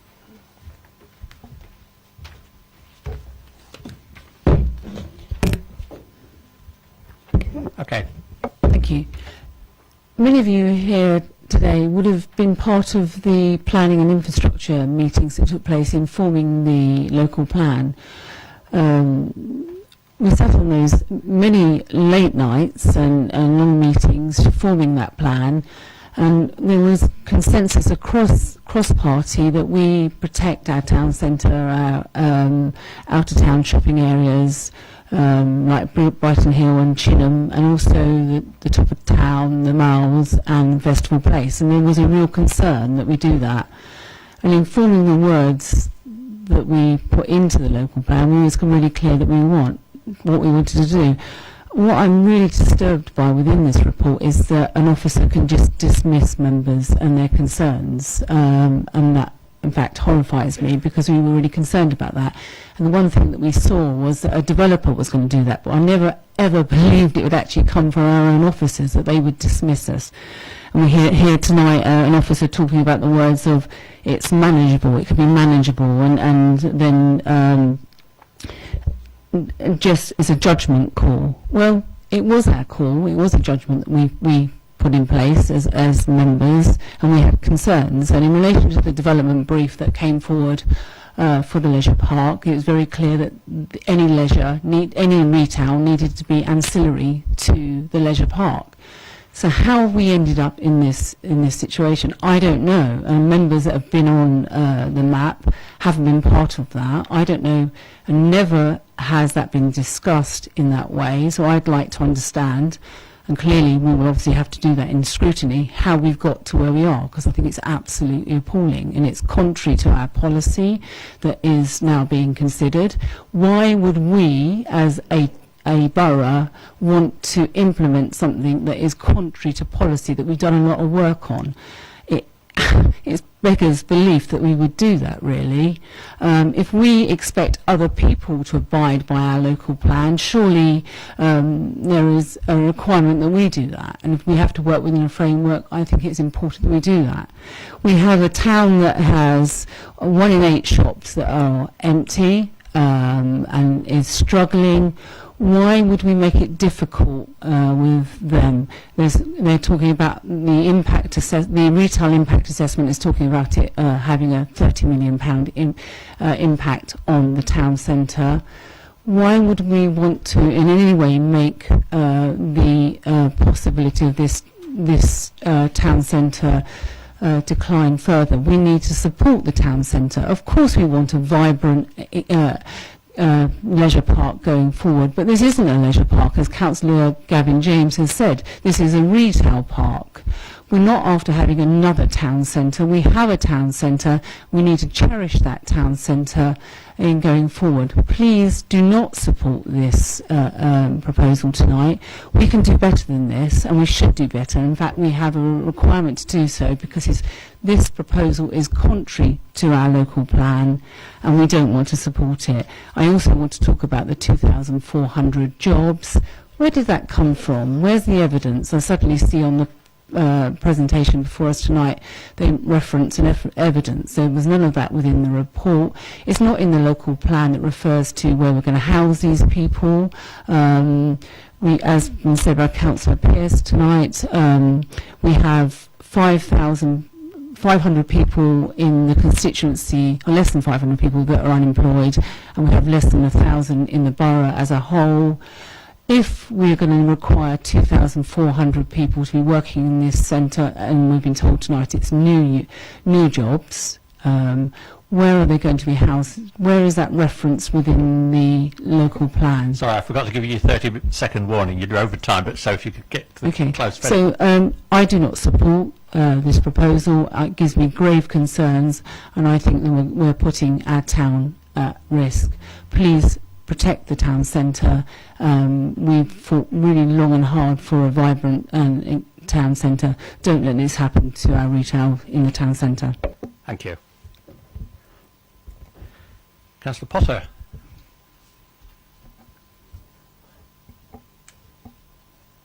Thank you. Okay. Thank you, Chair. Apologies for elements of duplication which I'm sure will occur. We don't compare our notes before we speak, so that'll be obvious to you, I guess.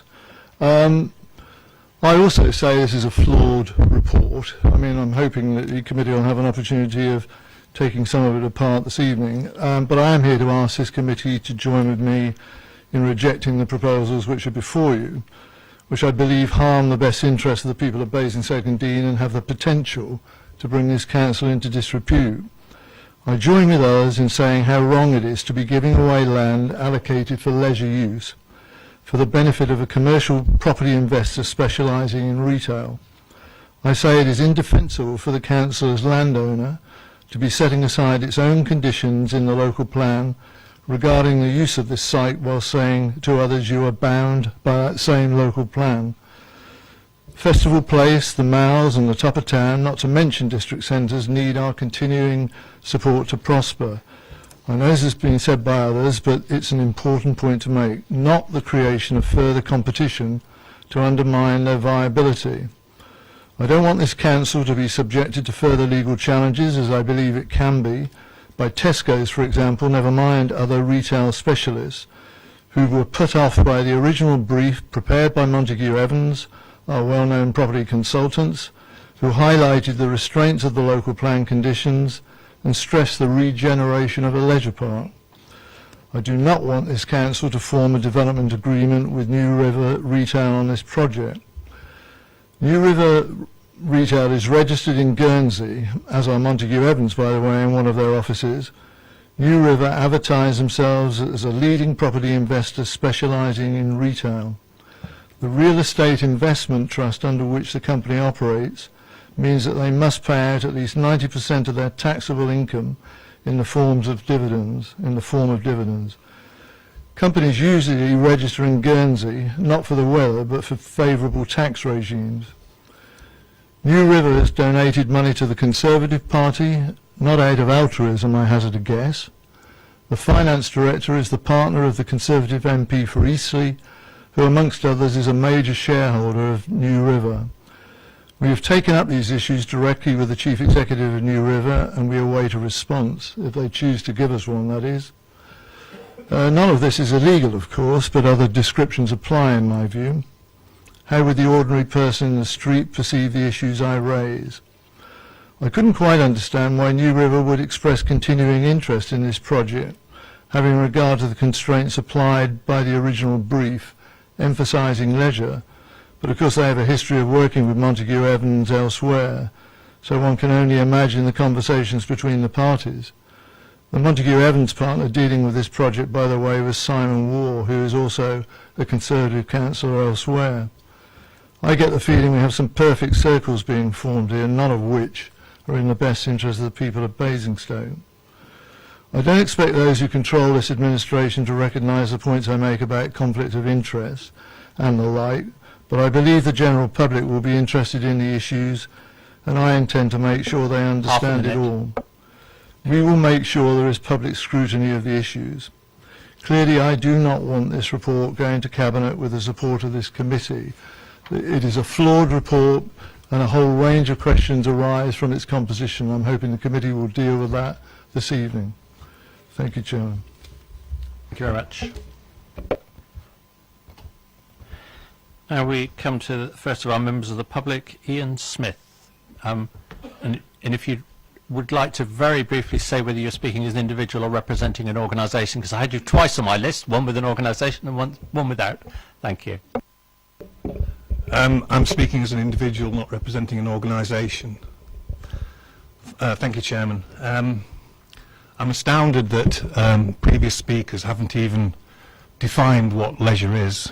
I'm addressing you tonight as the former external fundraiser for the Milestones Museum, the former manager of Milestones Museum, and the current head of the organisation that runs the Hampshire Oktoberfest here in Basingstoke, an event that attracts 8,000 people from Birmingham, Bristol, down to Bournemouth, and therefore I feel the points I would like to raise are based on experience, but more importantly, from secured evidence, not hearsay. A lot of the points I want to make have already been said, but again, I haven't had a look at anybody else's notes to make my own decision on this. The proposed development of the leisure site is to me an absolute no-brainer. It must happen. It will create more sustainable jobs, and it will create inward investment.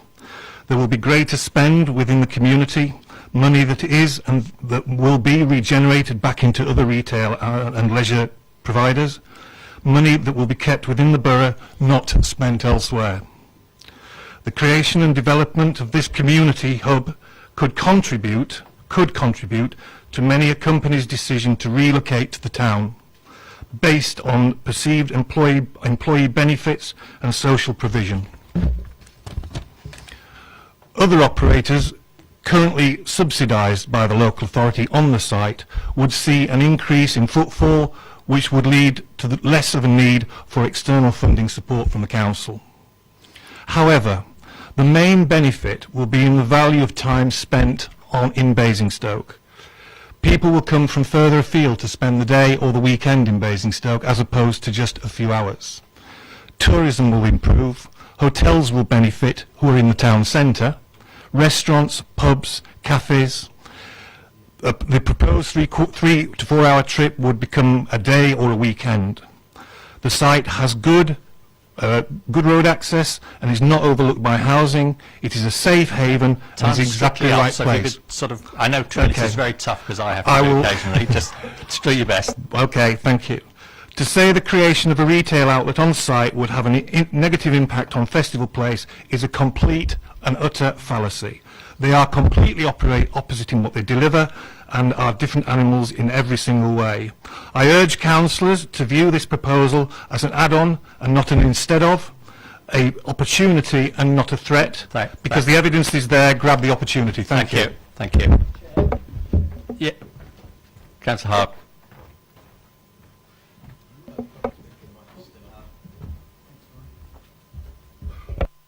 And just for the public record, can I clarify that Mr Smith is not speaking as a former Conservative councillor standing for council to this authority? Right, we now have Councillor Beavers, Paul Beavers. You're here so often, it gets confusing, but welcome again.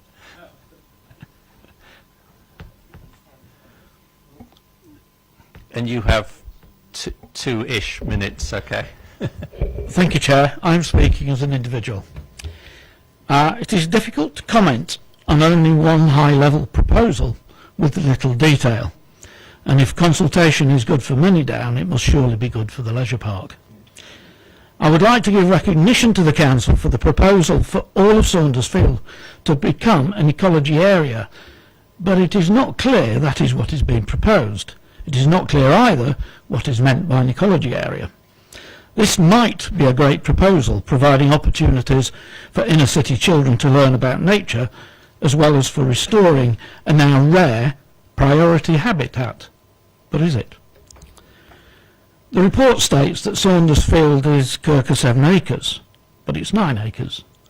Will the Council assure residents that the full 9 acres of Saundersfield will be the ecology area, and say something about what ecology area would mean? The land south of Thornycroft Lane is 3.5 acres.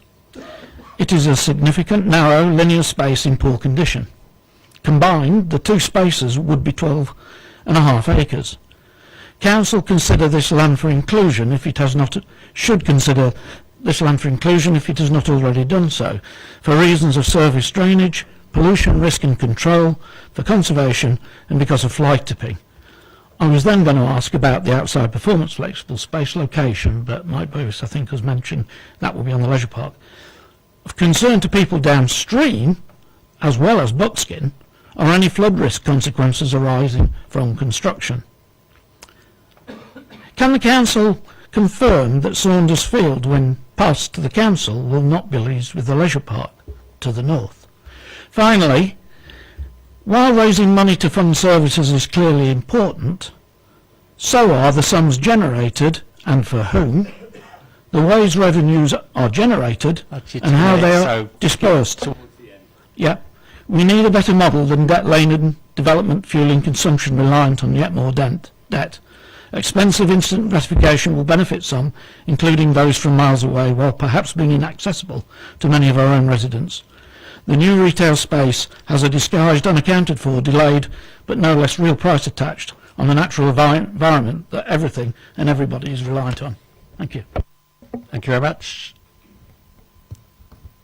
Then we're back to councillors with Councillor Putty, please.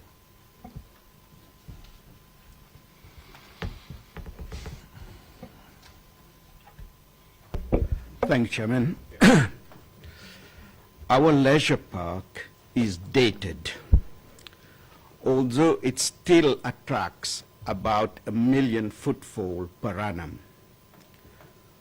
We have to upgrade and regenerate it to our time and for the future of our children and grandchildren. We are lucky and fortunate to have a developer like New River Retail who are going to invest millions of pounds to bring this early concept to the benefit of our community. There are a lot of benefit here for our community to have. There are lots of work to be done and to get everybody on board, tenants, councillors, the public, to get this started. The scheme put forward by River Retail of such high quality and will benefit our communities for years to come.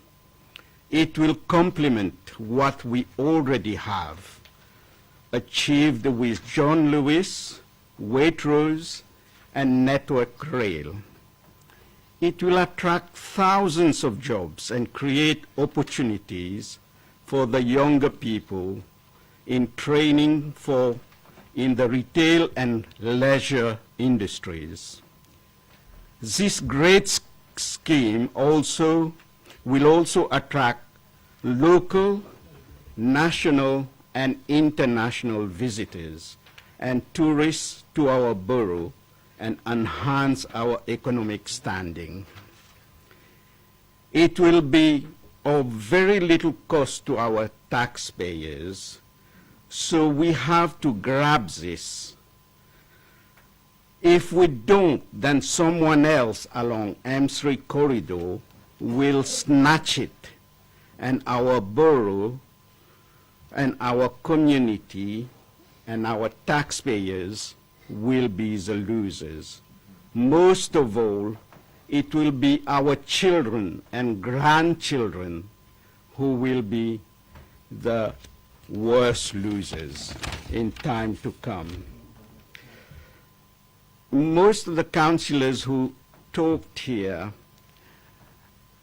I think they have to remember we had Graiseley Road, which was a wasteland for years and years. We have Smith Industries site, which is sitting down again for years and years. There is a surgery in Southam, which is just standing there, the old surgery. Nothing is being really brought forward from these same councillors who are more or less have got some 30 sort seconds. of objection to progressing our borough and to making the lives and also the quality of the life of people better in this borough. I really think that we have to go forward with such a progressive plan that we have got from New River Retail.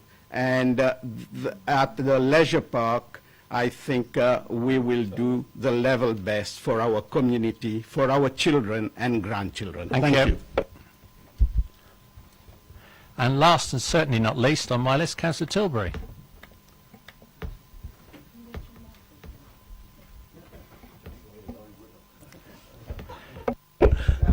Thank you very much, Chair. Yes, I was on the members of advisory panel for this for 4 years, and the minute I blink at Christmas, suddenly we end up with a scheme that bears no relationship to anything we spoke about before. All members were clear that this was about a leisure park, not turn it into retail. Any retail will be ancillary to the leisure activities on there. But that's now been thrown out the window. It's now just another shopping centre. We've had the benefit of the retail impact assessment, which I understand the previous speakers hasn't seen yet, which I don't think this is in the public domain, so I won't the figures, but we know it will have an impact. And I think anyone with half a brain can work out it will have quite a serious impact on the existing facilities in the town. And given the distance between them, people are not going to go from one to the other. They will either go to the leisure park, but they're not going to then wander off into the town, are they? And that's the whole point of it, is to have everything on one site. That's why they're doing it that way. And there is a worrying trend with these. I mean, this has seemed to have gone on for quite a long time, and even with I was on the Basing View map as well, where it's going to create a new Basing View, and what have we got so far? John Lewis and Waitrose, more retail. Everything is retail based. What happened to the March of the Makers? I don't see much in the way of manufacturing, but not even other high tech jobs. We seem to be losing jobs from this area and replacing with low paid retail work in an area of unaffordable housing. What could possibly go wrong with that? The 250-year lease. I mean, if our predecessors had done this would predate both the French and the American revolutions. It wouldn't even run out yet. We'd have about another 30 years to go, I think, even on the American Revolution. As for Saundersfield, where that was one area, that needs to be protected. That's actually a floodplain. You saw the state; it's generally under a lot of water when it floods anyway. I spent most of my lifetime underwater of large periods of the year, and it will have an impact, as I say, as the previous speaker said, downstream and potentially upstream. We're looking to dump all the water from Buckskin into Saundersfield. So I don't know what kind of sort of experience that's going to give people. And of course the other issue is anyone needs to go and stand in Saundersfield. It's actually very busy, very noisy. So it's not a particularly pleasant place for the public anyway.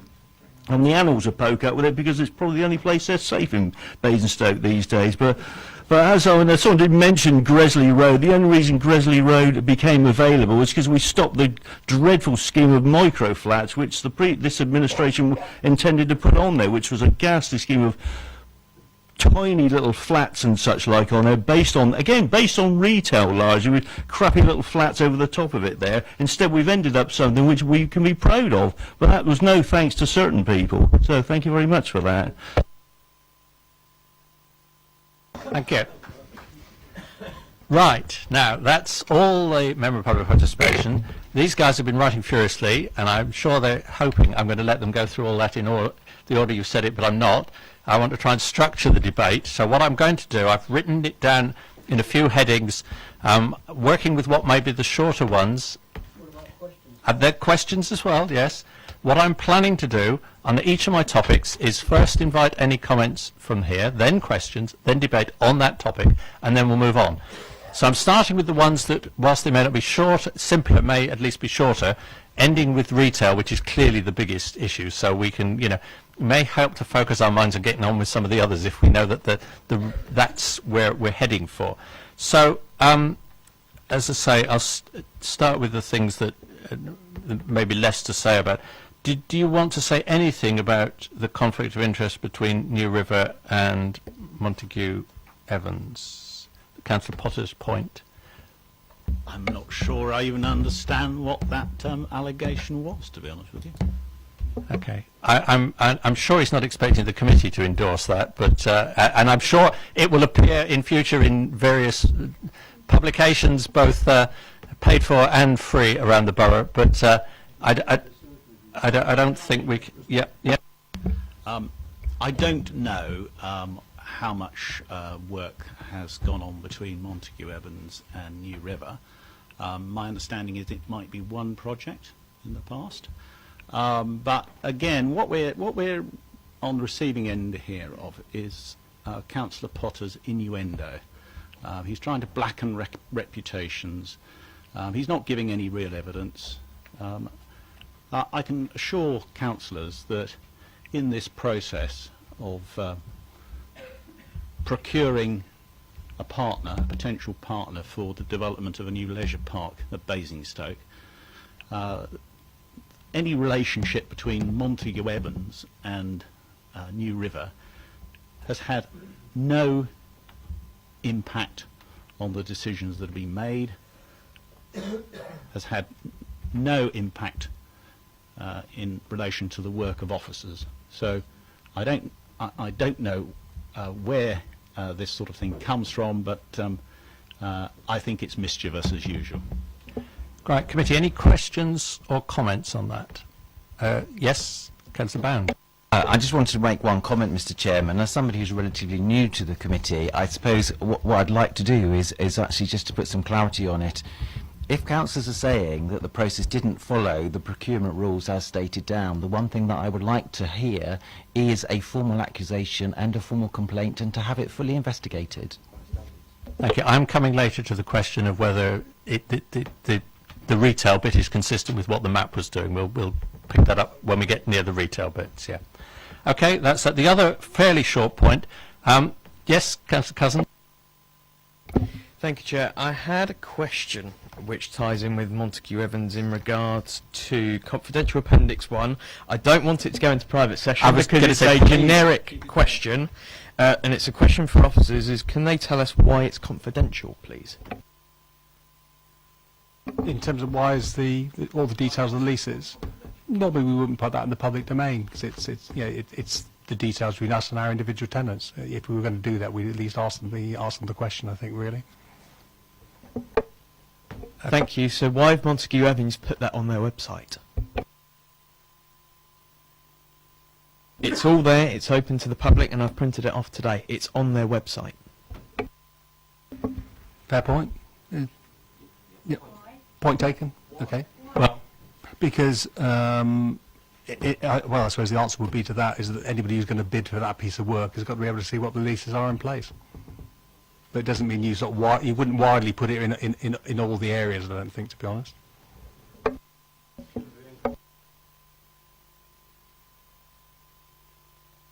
Can I just clarify, is it both sides of the pink paper that are on the website, or just the leases?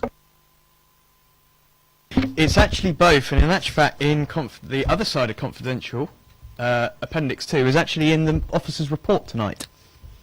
So That's not quite correct. What's in the officer's report is an illustration of the layout. What's not in the officer's report that you've got a copy of is all the details of the types of occupiers and the areas. The reason being that those are, obviously initial conversations that NewRiv may have had with individual occupiers and sort of potential tenants. But that's very much a long way to go. Right, I don't think we're under it, but it would perhaps be worth going away and reflecting on, well, we've got something as confidential that is on a website. It may well be that the map of the master plan is also tagged there with the sizes, but the sizes are also on the slides themselves, and they're broken down piece by piece.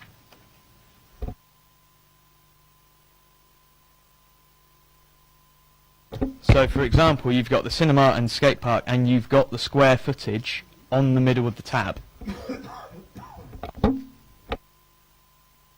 My question is purely, if it's confidential, why is it now in the public domain? Well, that as I said, yeah, but I don't think there's any merit in us discussing it tonight. To the extent that it's admitted that stuff's in the public domain, we needn't, I think, treat it as pink pages. But my understanding still was that there is detail on the second side that isn't yet in the public domain, and that we ought to respect that.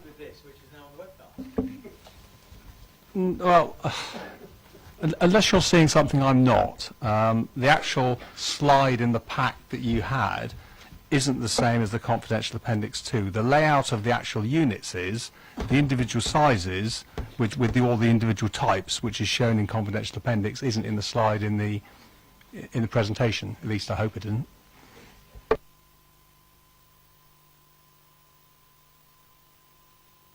You're missing the bit at the bottom, basically, which is so if you look at the confidential appendix and compare it with the slide, you've got the layout plan, you haven't got all the areas and details at the bottom.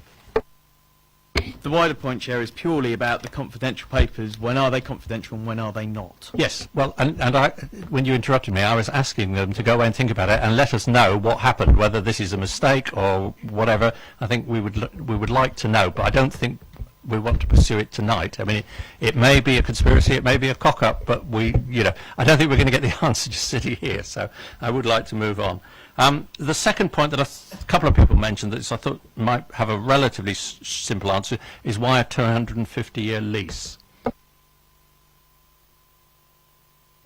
Yeah, I'd like to involve Malcolm Puris and Montague Evans on that. I mean, I think what I would say as a preface to that is that you do realise that the majority of the council's property income comes from ground leases. The vast majority of those are well in excess of 100, probably 150 years. Festival Place, for example, is a 250-year lease. The larger and bigger the investment, the longer the lease has to be. And I think I'll just ask Malcolm Puris to comment on that.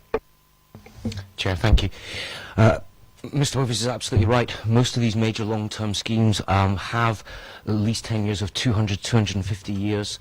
The truth is, the lower the lease length, then the value of that holding starts to diminish quite quickly. Therefore, it's a typical situation where that lease length is considerable, and usually 200, 250 years. And most of the major regeneration schemes I've been involved in, developers are seeking that length of lease. Thank you. If you'd like to stay there till we finish that topic. Any questions on that point? Any comments on that point? Councillor Harvey. My only point about that is it's horses for courses, because in other environments, when we've been talking about other places in the town centre, we've had the exact opposite argument put, that in fact having the ground leases in the first place has locked it into issues that relate then to the redevelopment and regeneration of those sites in the future. It's horses for courses, and it's a judgment call in that respect, within the context of the market and in the context of what you're seeking to do. And what I don't want is for members to be said, this is a must in the way that we're doing it here, when the exact opposite is being argued in maps around the table by other officers who, in fact, no longer work for this council, but now work for Montague Evans. In other environments, we're saying the exact opposite less than 6 months ago. I mean, it's horses for courses in this respect, and let's not dress it up as being anything different. Yes, you can. It is horses for courses, and perhaps the alternative that you would like to offer would be the much more uncomplicated one of selling the freehold to the developer here, and where the council would retain no control in the future of what happens. So if that's what you're suggesting, then I don't think that would be a terribly good idea. Because the fact of the matter is that this structure. No, well, it's my turn. If it's my turn, I'm not being mischievous. If it's my turn, but the fact is that if we are going to, yeah, could you let me say? No, well, can I continue, please? Councillor Harvey, let him say, and then I'll let you come back. Just have his say, and then I'll let you come back. How about some guidance from the chair rather than flow?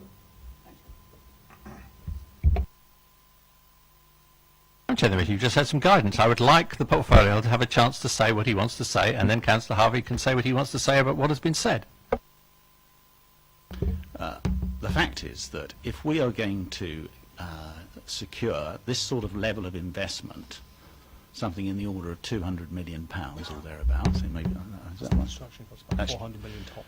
400 million tops, it's 200 million pounds in construction costs. You have to give the party that we are proposing to enter into a partnership with a sufficiently long interest. But the balance here is that by retaining the freehold, this council will retain the powers of being a landlord. And so I think that in those circumstances that is the right way for us to propose to proceed.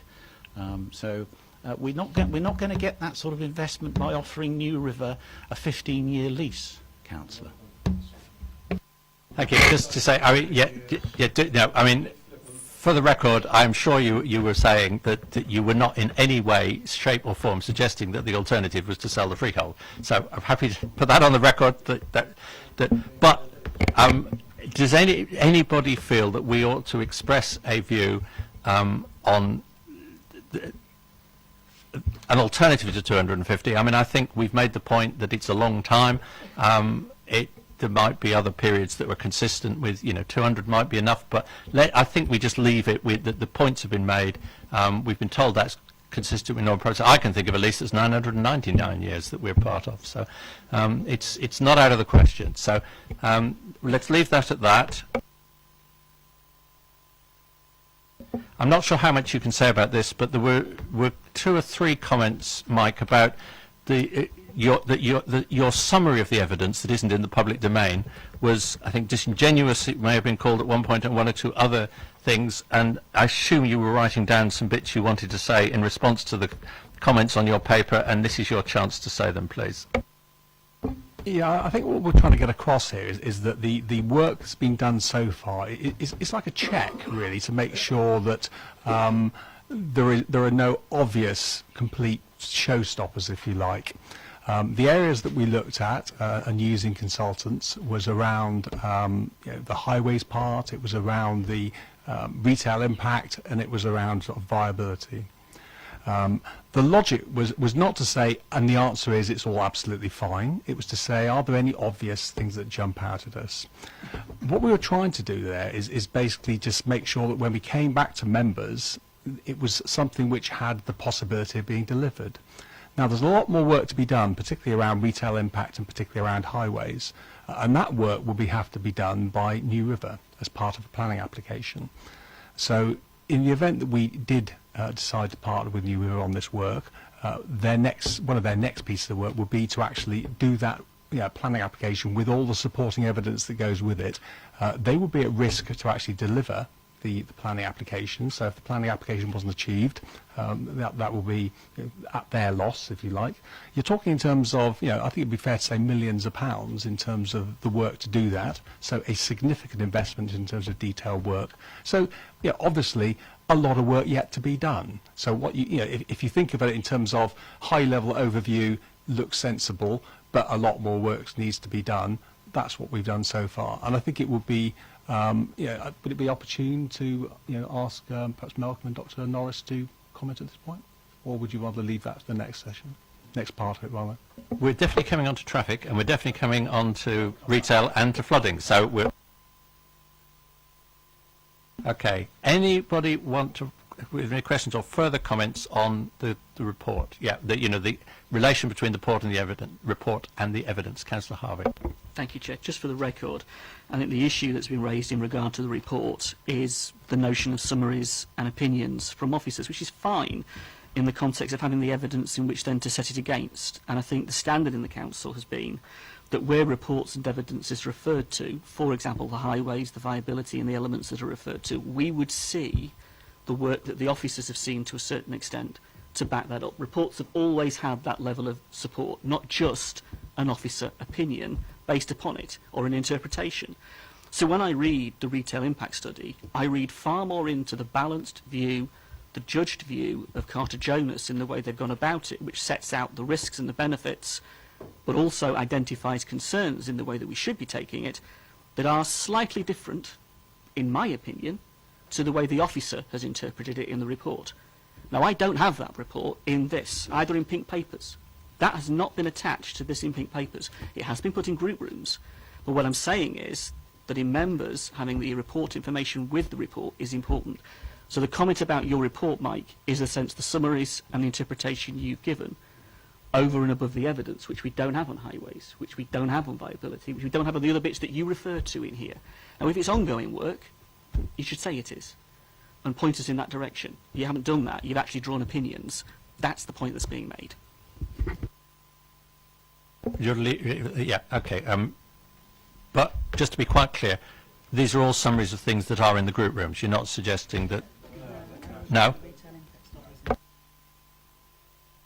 No, I mean... so we've got on the record what the actual... On the record, the facts are, in terms of the preliminary retail impact assessment, that is in the group rooms, and that was requested before Christmas. On the basis it was in the group rooms, didn't see any great point to add it as a confidential appendix as well. And that's hence the reason for getting Dr. Norris to come along this evening. In terms of highways, that is a very, very technical area.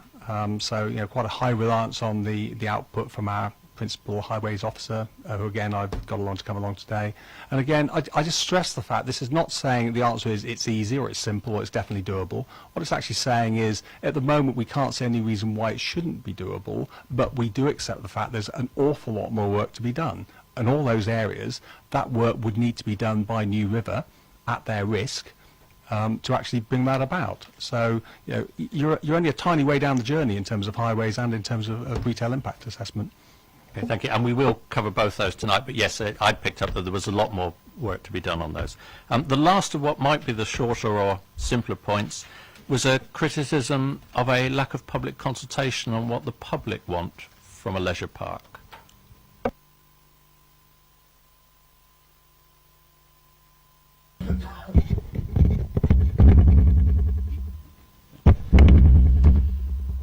On that point, clearly there's going to be a full process of engagement with the public as and when we get to a planning application, and so at that point we will hear the views of all the residents, and depending on how we progress from here, I would like to say tonight that we would look forward to. I would like to invite views from residents, and I know that New River will go about the process of talking to and finding out the views of our residents in a very thorough, programmatic way as and when we get to that point. Okay, any questions or comments on that particular point? Councillor Harvey. Thank you. I seem to be the only one asking questions tonight. I think the issue here is you don't leave it to the planning application, and it would be foolish to leave it to the planning application. You need to engage beforehand, particularly because if this goes much further than the decision that Cabinet are likely to make, then a lot of it will become fairly set in stone. It is very rare for a developer to get that far, spend that much money on reports and activity, and then suddenly change things as a result of public consultation. If you truly wish to engage, you truly want to hear the views of what people want on their leisure park, that should have been part of the process to date, not something that goes on from this point onwards. It's a bit of the loose end that feels like it's being followed on after you've made the decision. So if you're going to go on from here, I would not want to see a planning application come forward followed by consultation. That would be the wrong way about going, totally wrong way about going about it. Thank you. Councillor Bound. The only point I wanted to make, Mr. Chair, was I think I remember, so sort of it is probably a question, that in the all members presentation that we had about the concept, one of the questions was around the portfolio of leisure activities. And I think the answer that we got was that there were some very strong views about what some of the core activities would be, but quite a lot of the space would also be potentially quite flexible as far as different things that may or may not be, if I could use the word, fashionable in a sort of leisure aspect as far as the space is, and also, of course, things do go in and out of fashion as far as perhaps one thing that will be okay in 2021 may not be okay and used in 2025. Anyone want to add to that?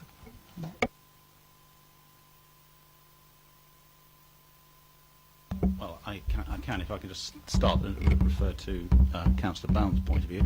I think that my understanding is that built into the concept of the new leisure park is the understanding that, as you say, these leisure pursuits are fashionable, and therefore this is the benefits of developing a scheme that has built-in flexibility into how the spaces are used, and that this is going to be actively managed by the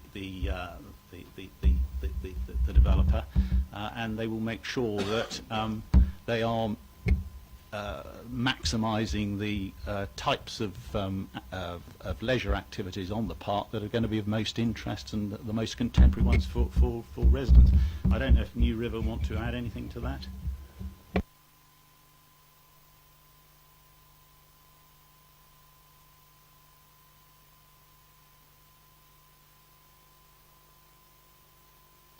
There's one here if you want to. The vast audience listening to this on webcast, so please. Okay, just picking up on that question, I think the one key thing we're talking about is public consultation. You know, clearly as part of the planning process, the level of public consultation is absolutely critical, because you wouldn't be submitting a planning application unless you felt you had the support of your customers. And one thing I would add on that is the cost that's attached to that process. And I think Mike Bovis has mentioned, you know, we're talking about millions in terms of putting at risk before you do that. But so you've got a fairly good understanding before you make that planning application of exactly how the public are thinking. Okay, any more we want to say on that? A really good example of how leisure works is bingo halls, for example. They were on the up until about a decade ago, then very much on the slide, and in the last few months I'm reading they're on the up again, and they're looking to expand and they're changing. It's just an ever-fluctuating leisure. Leisure is all about the next big thing, and there must be some flexibility. Councillor Harvey. What I find fascinating about that comment was the briefing we had, where the gentleman was asked the question about bingo halls and older residents, and came back with a point about trampolining older residents. That was your comment in the briefing. And I just find it strange when we're talking about the bingo hall in the context of the community it serves, particularly the free bus that takes an awful lot of older people up there to enjoy it, and we're talking about it coming back into fashion. Now that's changed in the space of, what, a couple of weeks? It's Christmas in the conversation we've just had.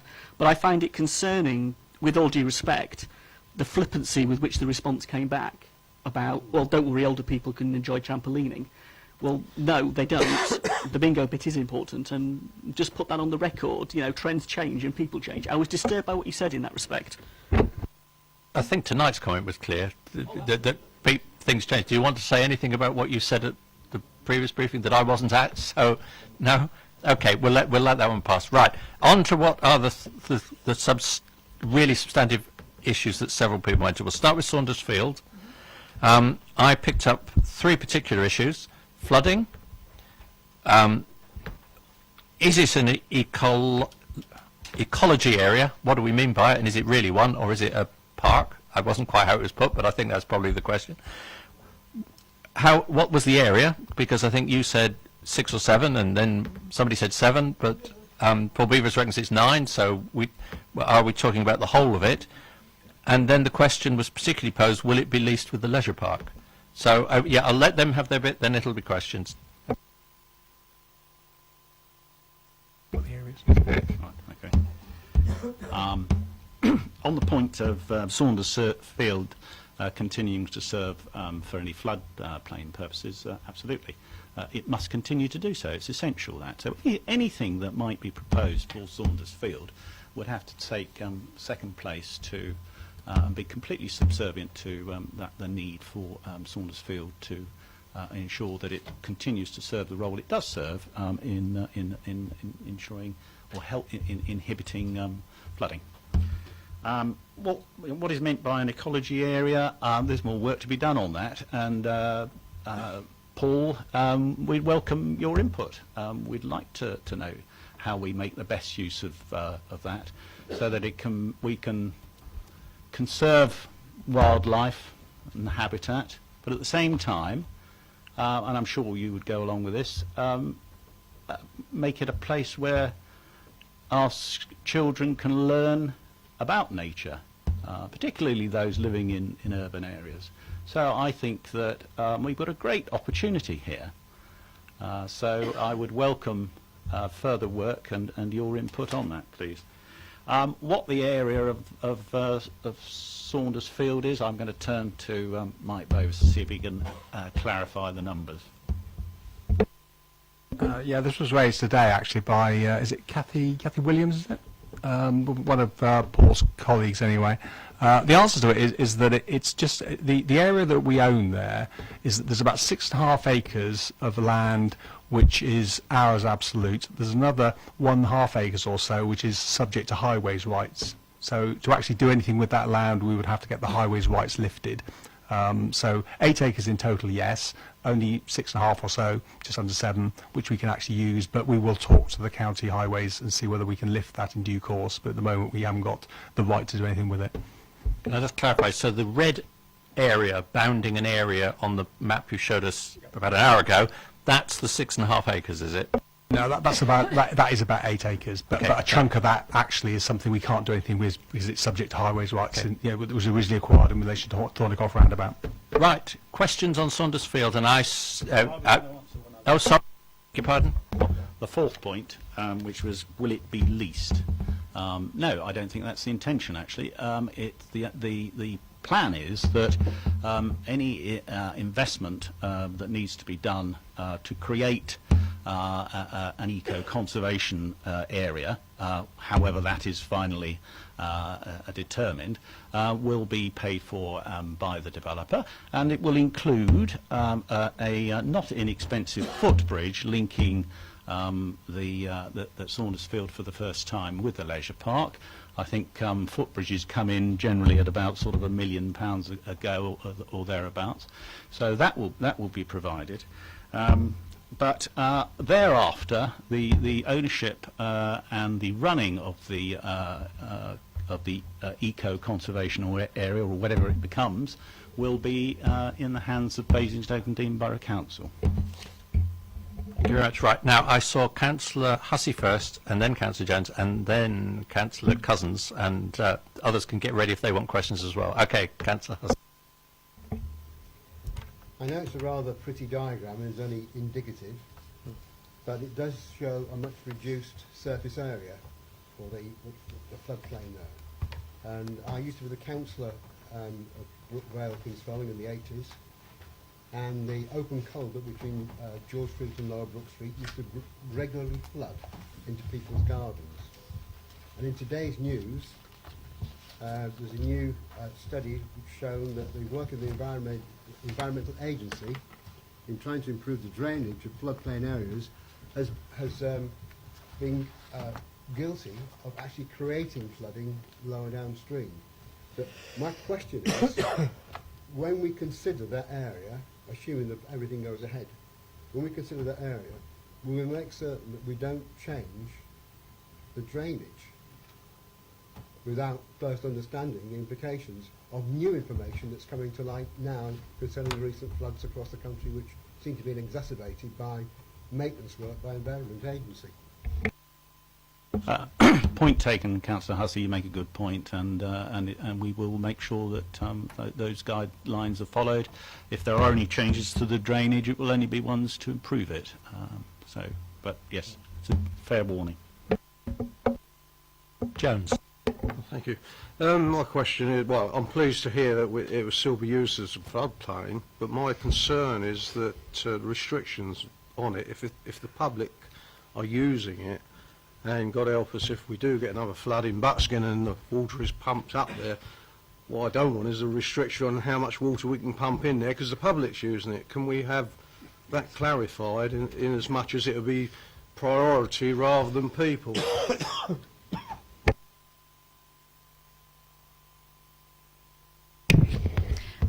Thank you, Councillor.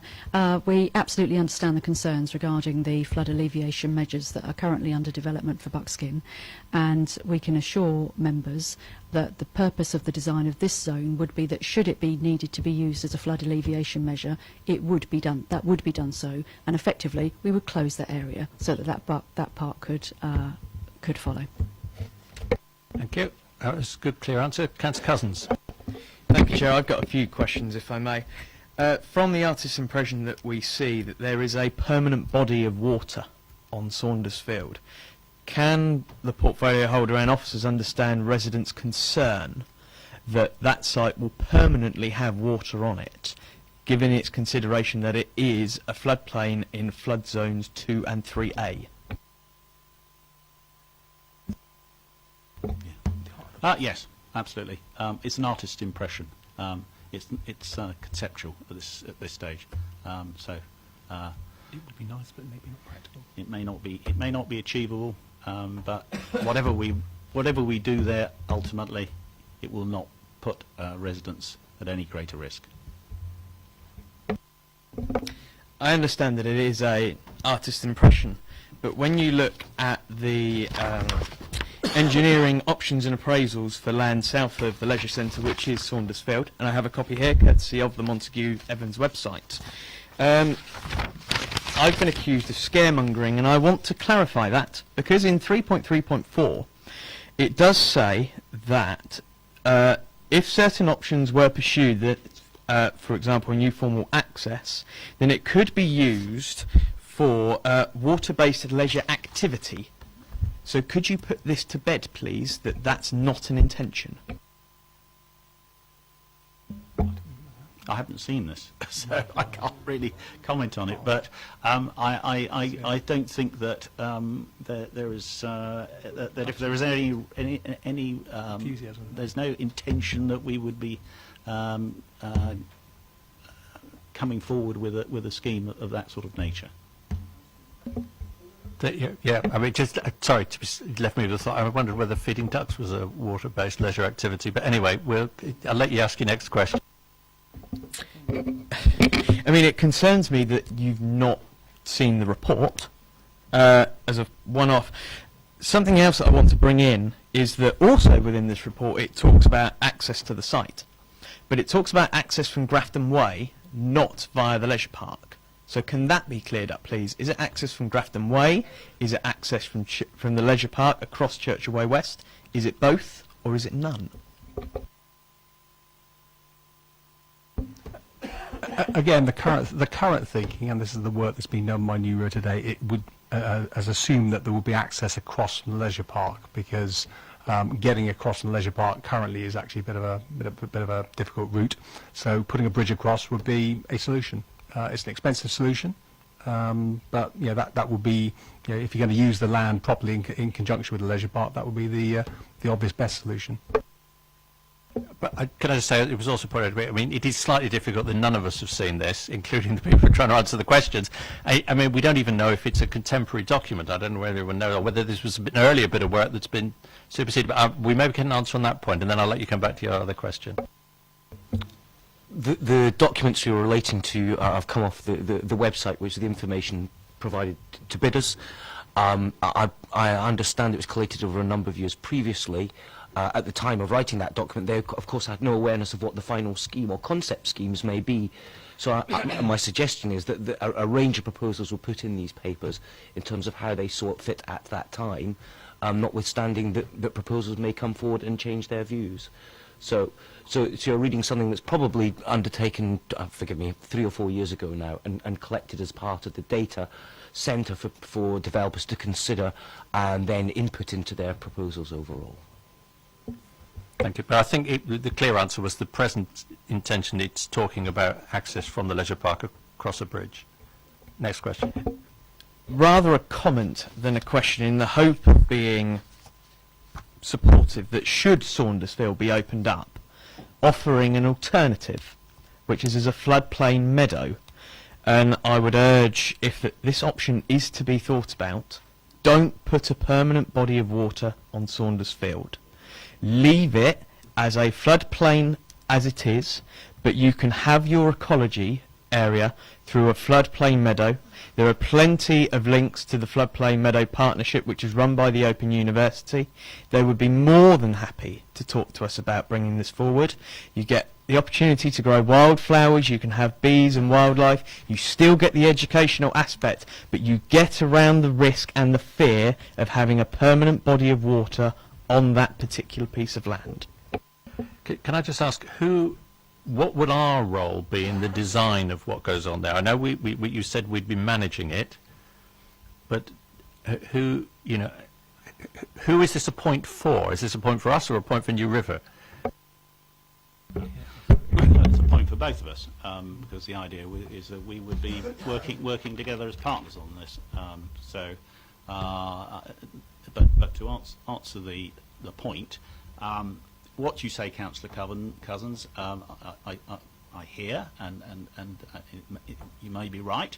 What I'd like to do also is to talk to other people at the right time, to talk to residents, particularly in the areas in and around Saundersfield, to hear their views on what they would like. It's also a case of what's practical. I don't know. I'm not an expert. I don't know whether an area of water, whether what people's view would be of that, whether it would carry risks of flooding, or it might be the opposite. I don't know. I'm not an expert. But there's work to be done on it. But your points are taken. But I think we need to talk to quite a few more other people. Okay. Now, anyone else? Well, any more questions? Any more comments? I'm going to propose 3 things or thereabouts that we might agree on. I'm hoping we will, but we'll see. So, I think we ought, because it's been raised, we ought to note that we welcome the assurance that if this goes ahead, the area of Saundersfield will be owned and run by BDBC. I think that you're okay with that. You said that clearly enough. I think that should be welcome. I want to look at Paul Beavers here. I mean, unless he wants to shake his head at me, I think we would welcome the offer to discuss exactly what is meant by an ecology area with Natural Basingstoke. Good, he's nodding, so we're very pleased about that. And the Environment Agency. We are very grateful that we've been told that its function in controlling flooding will take priority over any leisure use. I think that's a fair statement of what's been said. Unless anyone again wants to tell me I've summarised it incorrectly, I think we want to welcome that.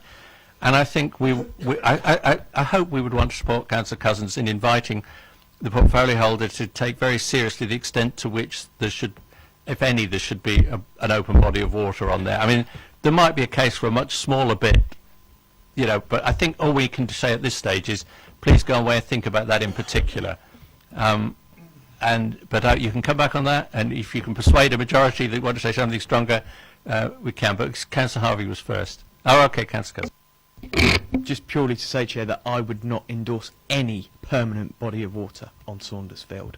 Absolutely not. I am not willing to take the risk for residents of Buckskin, of my ward in Brookvale and Kings Furlong, in where the release of Saundersfield and the floodwater goes through underneath my ward into Eastrop and beyond. I do not want to take that risk, which is why I would not endorse that. Okay, fine. But I think the answer was that we need those responsible need to talk to the experts, because the experts might say that actually there's less risk of flooding further downstream if you have a permanent body of water. I don't know, but we need to. I suspect you don't know either, and we need to ask the question. So we need to put on the record that we very definitely want the question asked, and with all the relevant experts, which I presume includes the Environment Agency at some stage. But I don't think we should sign up to a definitive conclusion in the absence of evidence. Councillor Harvey. Thank you, Chair. I would just like to register one more point. If the amount of concrete that's being proposed to be poured on the north of the site goes forward, then the implications for Saundersfield for runoff and the implications of the relationship between the two become very significant. And we shouldn't underestimate the flow of water from the Buckskin floods that came through the area in the context of flooding out of the old golf course, the old golfing range, that threatened Air Kicks. Air Kicks' building was threatened in the context of what happened beneath it and their generators, and where the water runs to all the way to Old Basing. And we shouldn't want to upset our dear MP in the context of her campaign to protect Old Basing. I'd quite like to protect the whole of Basingstoke. But in the context of this, just to say that it isn't just Saundersfield, you have to read the flood implications of the whole. So if the EA are going to comment on Saundersfield, they should comment on the whole as well and the implications of that. I'm sure that would have to be done, but we might as well report, yes, that the consideration should take into account the implications of what's proposed on the north of the B3400, and also to pick up a point that was made over there, possibly Councillor Hussey, or the latest information available from the study of the recent flooding. I think that was the way you put it. As usual, Stephen will tidy up my words slightly after the event, but is that okay for that bit of it, whether we've agreed on quite a lot? Thank you very much. Now I get back to my list of what we're doing. Car parking. Let's do car parking and traffic retail to the end. Somebody quoted some, I don't know whether you wrote down the good figures about the number of cars and referred us to Crew or someone like that, where they were having problems. Can't remember whether that was correct. Okay, come back on that. I must admit, I have sat in queues of traffic waiting to leave designer outlet centres in the past, so I don't know what we're talking about. Let's have some response on that, please. Okay. Thank you. Thank you, Chairman. As has been said, we're talking about indicative layouts, no final layouts, early stages of design. At the moment, the assessment is that the 3,000 odd spaces will be sufficient to actually handle the development. My look at the figures with Odyssey Markadides is that probably may need some additional float in any event. We still don't have a definitive access. We still don't know how this development will necessarily fit with the network, but the numbers that they've looked at for the existing development, together with the forecast period, together with looking at an equivalent outlet centre with its worst case traffic demands for Novembers and Decembers, have been built into the figures that they are now going to take forward with discussions with Hampshire about access, about Thornycroft roundabout, about the ring road. So I was comfortable looking at the figures, knowing that the general philosophy and the basis that they've used to come up with figures at the moment are reasonably well, and I could comfortably support them. They have now got to translate those figures into workable solutions and how they fit on the network, and that is work that they've got to do now. There's another meeting with Hampshire in about a month's time, and they will progressively feed those figures to Hampshire to work out access, to work out things like how do we get the cars on, how do we get the cars off. Somebody will be thinking, I mean, it's not Hampshire's job to work out whether there's the flow of traffic out. Their job is to deal with it once it's out, isn't it? Yes, it is, and equally again, it will be our job here in consultation with the consultants to work out that the interior of the site works. Again, the developer is not going to come forward with a design where it takes you 3 hours to get out the car park. Those people are never going to visit again, are not going to come down to the facility. It's not something which is in their interest. Questions on that point? Yes, Councillor Cousins. Why is the Park and Ride not at all mentioned in the report, and where is it intended that that will move to?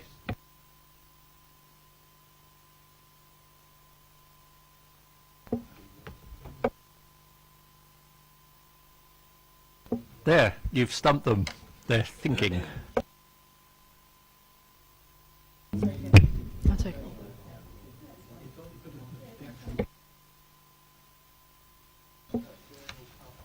I'm Hope. Chairman, shall I?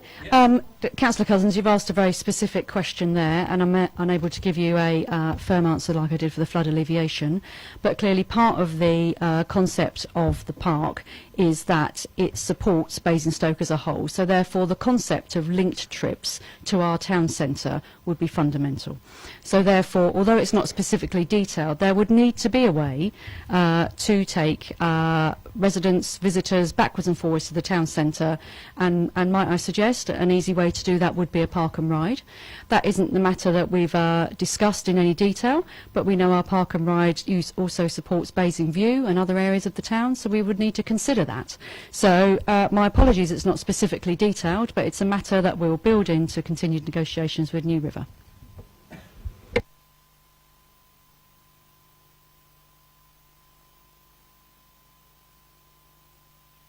Councillor Jones.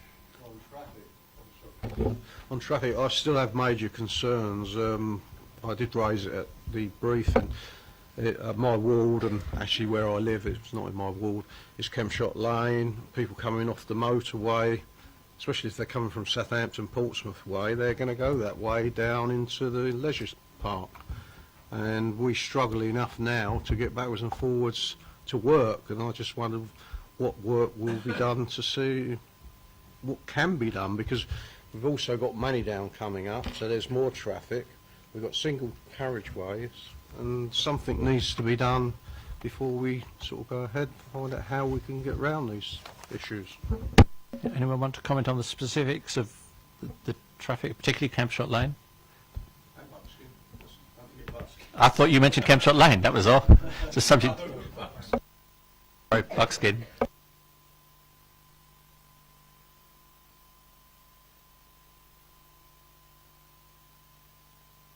Well, okay, okay. We'll collect one or two more questions. Councillor Frost was next. Thank you, Chair. Just to answer Councillor Cousins' question, but he's actually departed. But it's actually with the shuttle bus location is in the pink paper, and it's also on the proposal on the presentation. It's number 24. So it is actually there. Hang on, well, we're ready to clarify. The shuttle bus currently is the park and ride. So was the question about, I assume the question was about the shuttle bus, I must admit. Councillor Edwards, your question, we'll collect one. Yeah, I've got a question on the parking. We've got 750 spaces, which is a dramatic reduction from the current number we have. How was that? Well, sorry, Councillor Westbrook commented it was 750. Is it 750? Other. I think here. Oh, okay, sorry. That's okay. I think we were just told 3,000, weren't we? But possibly higher.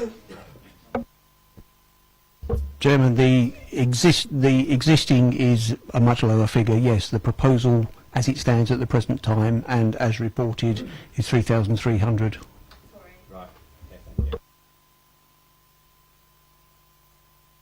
And Councillor Hussey, I think you had a question. Yes, the report at 8.5 says that the highway consultant's initial assessment work has been examined by council officers and hasn't identified any showstoppers as yet. And I'd like to know what that outline assessment, the initial assessment work included, because in the diagrams we've got here, it just shows Thornycroft roundabout. It doesn't show anything about the traffic going north and going to the, not on the ringway, but going north towards Newbury. Doesn't show, the main exit appears to be directing everybody north. I'd like to just know more about this initial work that you've assessed and not found any showstoppers. I was going to say, if that's the, I mean, that seems to be the main question still, is the traffic, unless anybody wants to add any extra angles to that, we'll get an answer. Okay, if you could answer that for us. Thank you, Chairman. It didn't. I didn't lose the connection between traffic going through places which ideally we would hope it would not go through. The early work seemed to demonstrate that it could filter perhaps to some areas which were less than desirable for traffic attending this development. Hence, we made the suggestion to the consultants that where they should be focusing their attention is to ensure that traffic coming to this development actually was on the major roads, it stayed on the ring roads, and it didn't actually then filter off into certain other places. With that aim, it was then accepted that the focus should be traffic coming to this development from the Thornycroft roundabout location.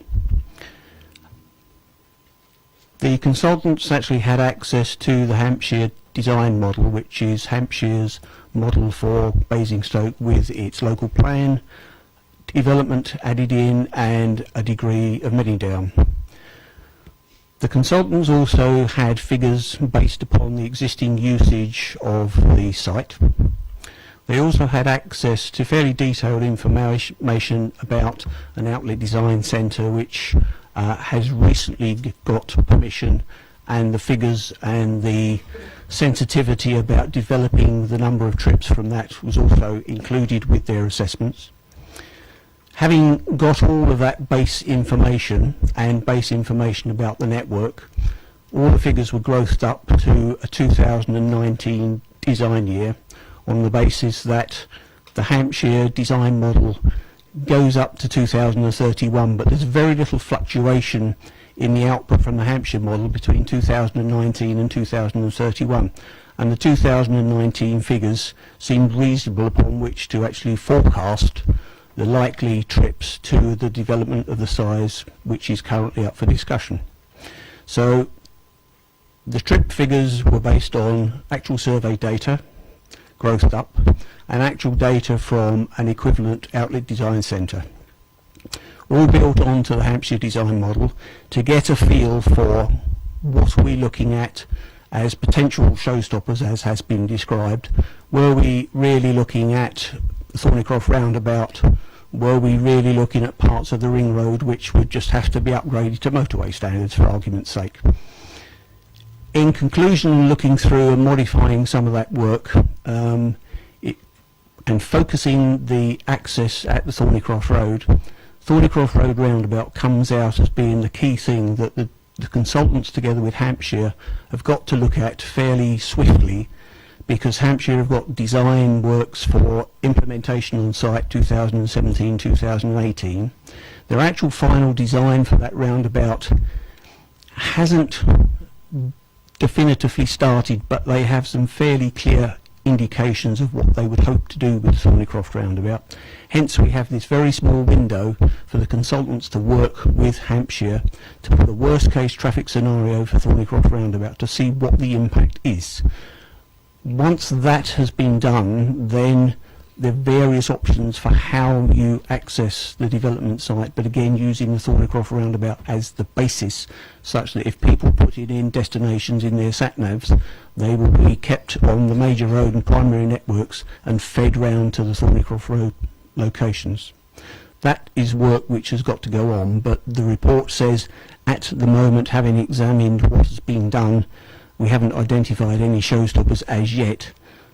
It does go on to say that we need to ensure that Thornycroft Road does not actually become a showstopper with regard to access to the proposed development as it stands at the moment. Winchester Road on the Ring Road has also got works planned sooner than Thornycroft, and again the same trip figures based upon all of the growthing up to 2019 also need to go to the County Council so they can make a swift assessment of potential impacts from the Winchester Road roundabout. Okay, yes, Councillor Hussey. The swift assessment, I'm looking now at the potential timetable for delivery. We've got a legal agreement in place, Q3 this year. Does swift mean prior to that? From my conversations with people, yes. Okay, I'd like to make a couple of comments from the, not as chair, but as a member of the committee, representing residents on the west of town. I spend a lot of time thinking about the traffic around the town, and I know the focus will be on the roundabout because it always is on the roundabouts, but I do think for developers with your reputation at risk, you ought to think a bit more widely than just the roundabouts. You can get to the Thornycroft roundabout on dual carriageways from junction 6 if you're coming from the London direction. If you're coming from junction 7, you cannot get there on dual carriageways. There are a number of Winchester Road roundabout. The next 3 roundabouts out may or may not get improved, but there is absolutely no current intention of upgrading that road from single carriageway to dual carriageway, which means that a lot of people will divert down Kempshot Lane and Buckskin Lane, which have been mentioned. So, I mean, and then when you get to the A339 and the A340 in the opposite northwards, they're terrible roads. So, I must say I am deeply worried by what I think you said was that there was very little difference in Hampshire's model between 2019 and 2031. If it really isn't picking up the implications of all the development that is going to take place around here, I am very worried about that. But it is, as this is proposed, it is New River who have to get the planning permission. It is New River who are at risk if the traffic solutions can't be solved. So I'm just going to pass that leave that as a comment. I'm not trying to get the committee to resolve, but I think we will just resolve that, as ever, we are very concerned that the traffic issues are properly bottomed, and we don't get it just oh, it'll probably be all right, because it's been probably all right for the last decade, and experience shows that it isn't. It's getting worse. Okay, Councillor Harvey. Councillor Hussey.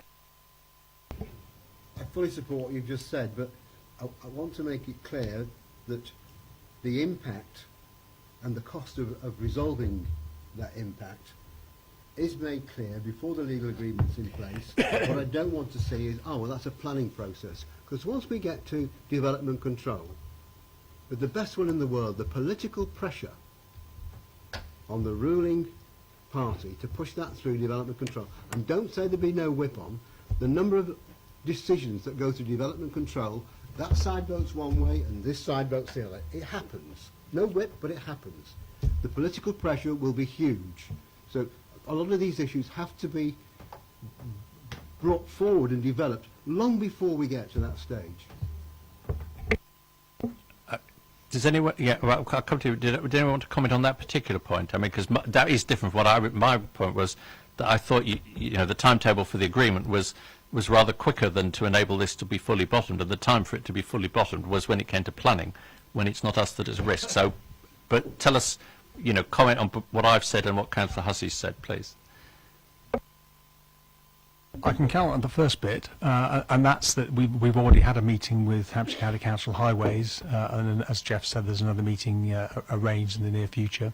There is a window of opportunity, as Jeff has explained, to make sure that the Thornycroft roundabout is capable of dealing with it. In terms of the longer term, yes, it's part of the planning application. That's something that New River have to do. So at the moment, they will be doing that work at risk in advance of any legal agreement. There's still a lot more work to do, as also been pointed out, to get the planning application through. Okay, Councillor Harvey, I saw you next, and then Councillor. Thank you, Chair. And just picking up Councillor Hussey's point, it isn't the roundabouts per se, it's the road network as part of this. That's the context in which it has to be set. Just a couple of points, really, Chair.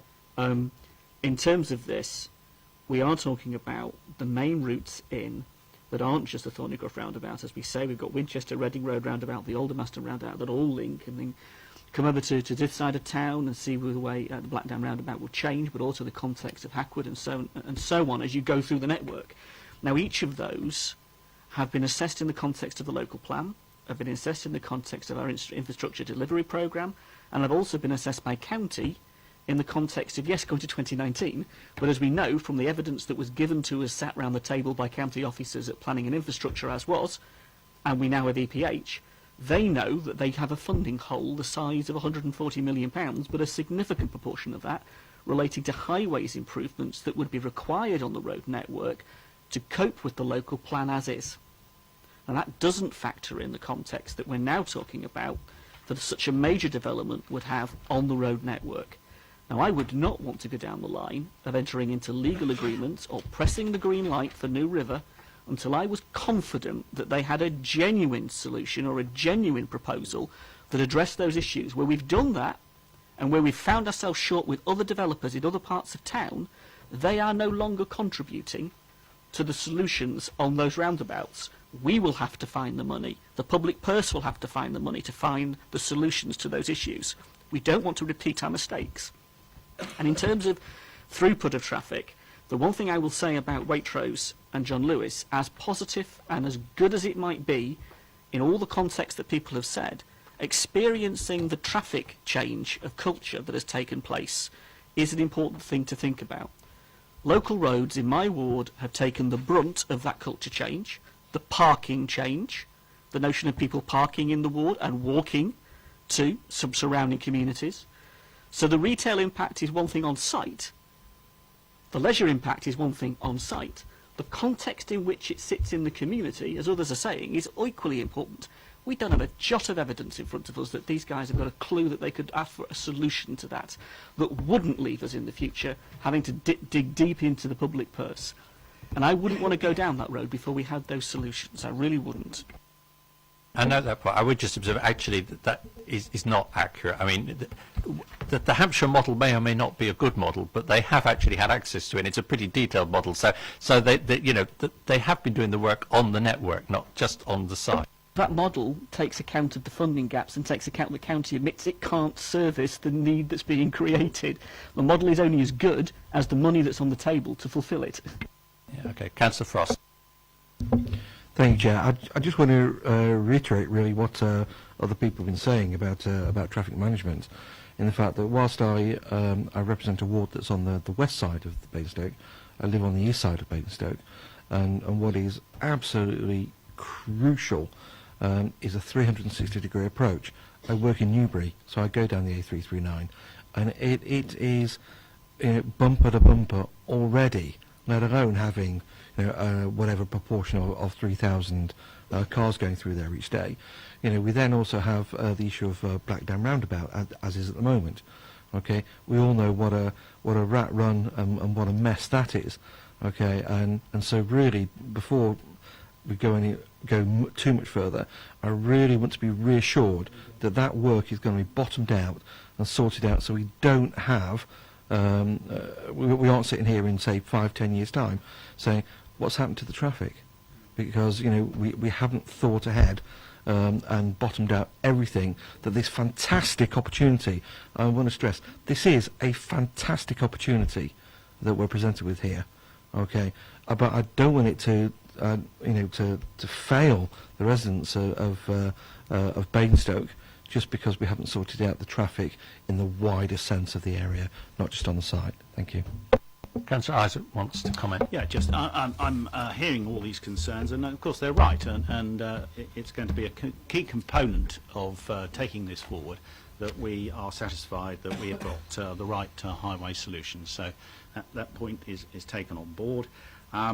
I know that at present Black Dam is causing a lot of inconvenience, but what one needs to take into account is that this is going to, when it's completed, is going to improve traffic. There's been a lot of investment, in excess of £20 million, I think, either spent or obtained in terms of highways improvements in and around Basingstoke, and that will continue.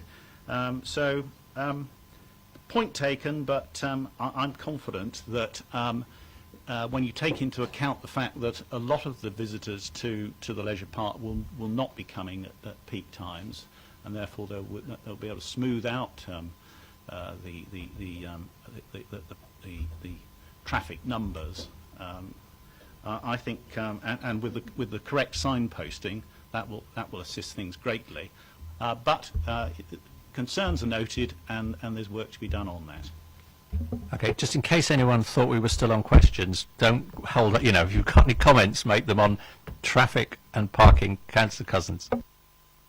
Thank you, Chair. It was just a wider point that none of us have mentioned the impact that Many Down will also have, that this is also coming online, and that must be considered as well. That's a major piece of infrastructure and development, and we need to make sure that that is also taken into account when this whole traffic scenario is being investigated.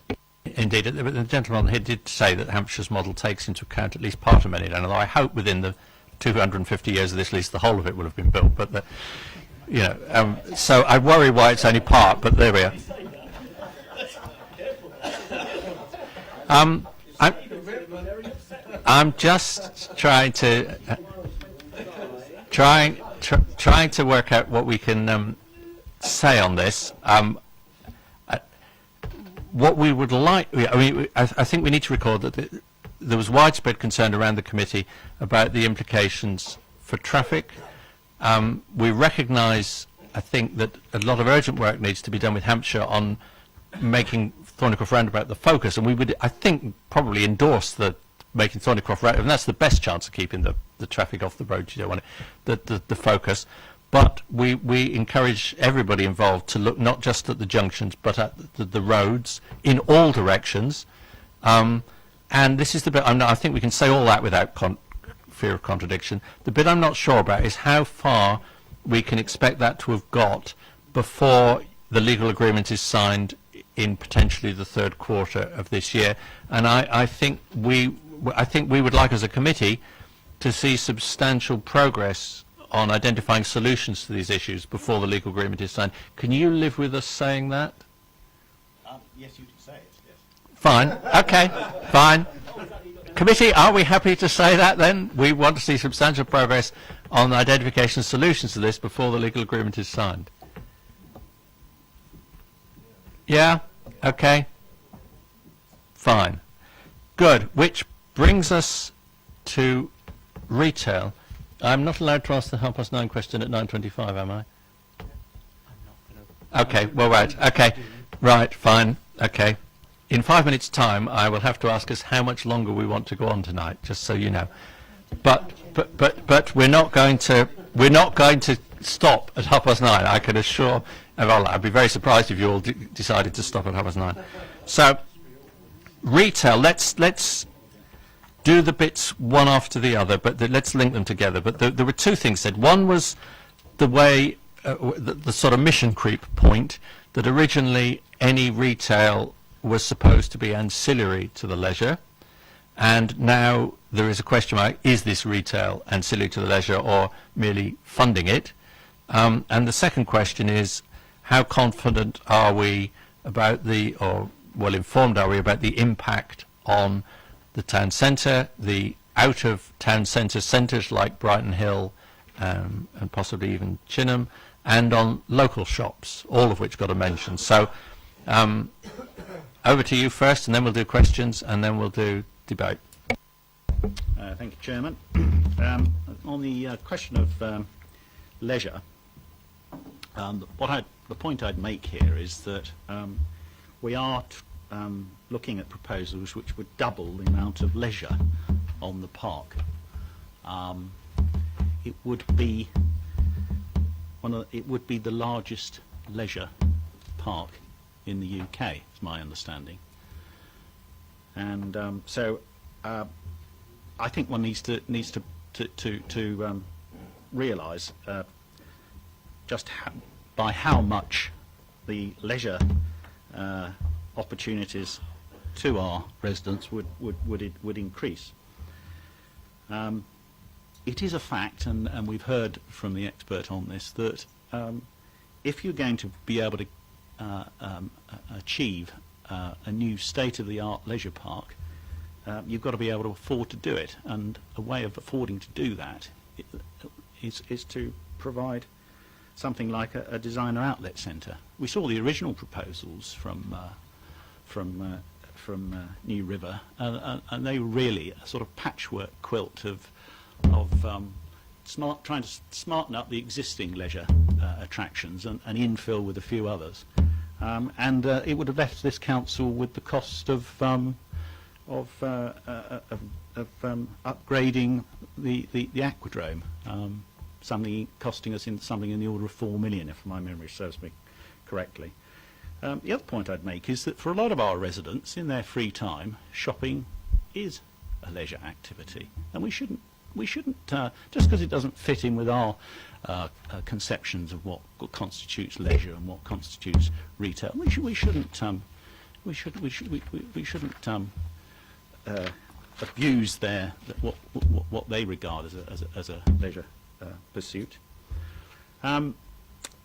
In terms of the impact on the town centre, I think the first thing to say is that we have a very strong, robust town centre. Festival Place is a high performing shopping centre, and the retail impact study that we got, produced independently by Carter Jonas, painted a picture of that town centre continuing to be very buoyant in the years ahead. It will grow, and I'm sure that the partner from Carter Jonas can give the details. It will grow significantly in the period up to 2025.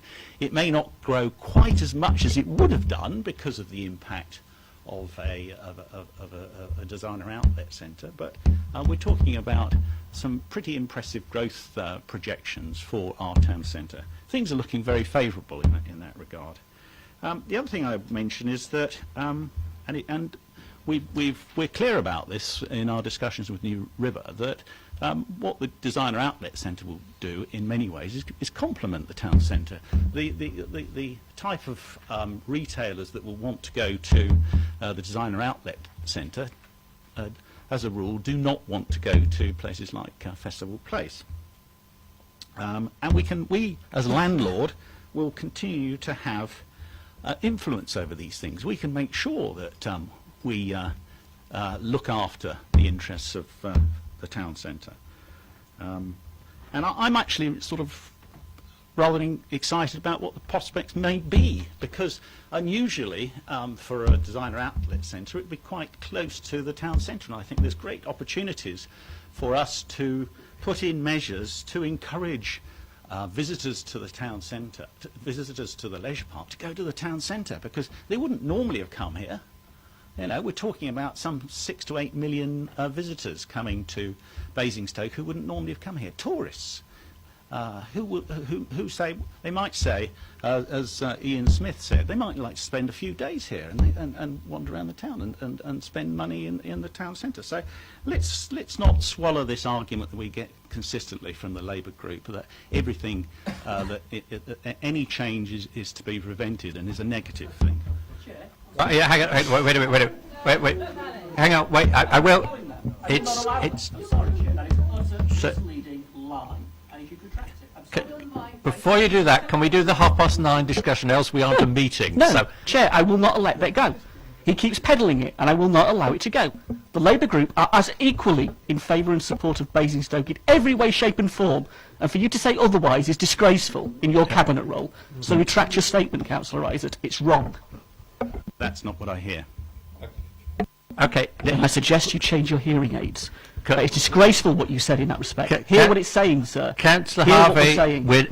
if we don't decide to continue the meeting, we aren't a meeting anymore, so we need to get on with that, and then someone will have to switch the webcast off. Now, listen. I think, Chair, if we want to have a battle, we might as well have it now, party against party. This committee usually works quite well, and it's sad that people come up with these quotes because they don't like what people are saying. They say it for concern, not because of any other reason. Because you don't like it, don't bring party politics into it.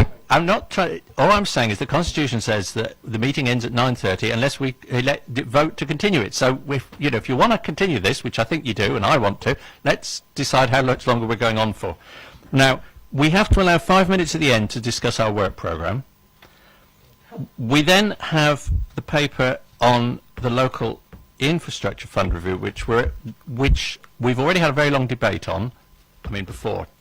And most of what we said has been picked up, and we're only being invited to make comments, and we have one one member speaker. Do we want to try and programme time for that, or do we want to invite people who still have comments to write into the portfolio holder, who is still sitting here, to take on board before? That okay? So, do we allow half an hour more for retail and 5 minutes for the work programme? Is that? Well, sorry, retail and leisure. I've missed the point, obviously. I think you've hit the point.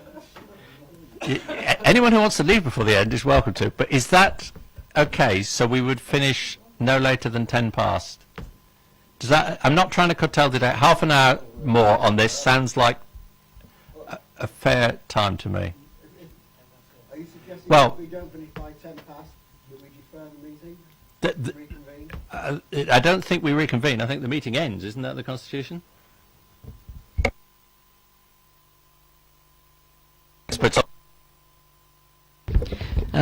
We would carry the unfinished item over.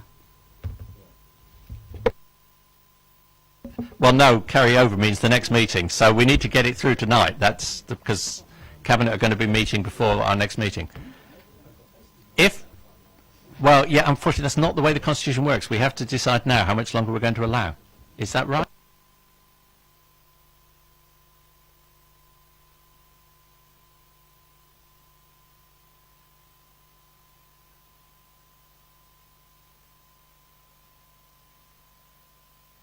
Okay, listen, let's go for 10 past, unless nobody suggested a different time. If we legally can, but I think it's also been pointed out we do have visitors who've probably in some cases come some distance and who need to go. But anyway, let's press on now. I respect that, Chair, but this is a very important issue that shouldn't be left. Before we tried to the debate, we'd got to the point where Councillor Isaac was making comments about the Labour group's attitude to change, and the Labour group have emphatically denied that they're opposed to change, and I don't think the committee ought to be invited to take a view on that either way, and I hope you will both stop making those points for the rest of this meeting because we need to get on. Yes, I address that to both of you. I hope we can get on with the substance. You didn't, Councillor Isaac, in your comments respond to the point as to whether there were any risk of challenge from people who saw the original spec, which put the emphasis on leisure, and missed the opportunity to participate in this because it's now mixed leisure and retail.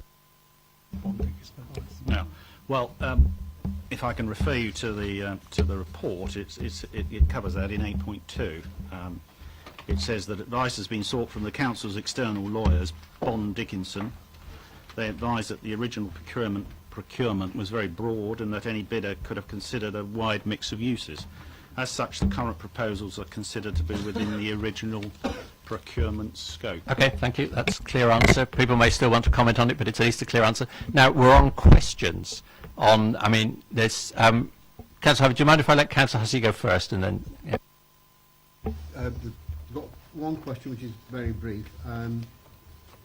At the presentation that was held for the tree shading panel people, Mike, I think you said it was the proposal would be similar to Bicester.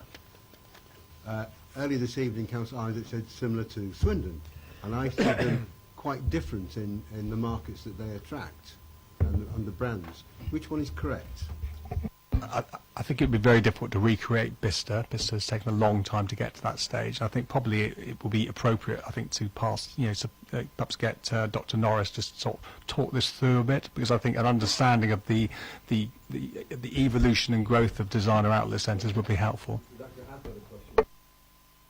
Norris, and I'm looking at the report, and it says here that a designer outlet centre is a different retail offer to the existing town centre. And if I compare it with Swindon, I see things like Bench, Levi Jeans, Samsonite Luggage, Trespass, Next, M&S. In which way is a designer outlet of the type that's now conceived, Swindon, a different offering to Festival Place? I want to try and understand your retail impact assessment. Factory outlet centres, the way they've evolved, they are a different concept to the offer you find in the high street in town centres.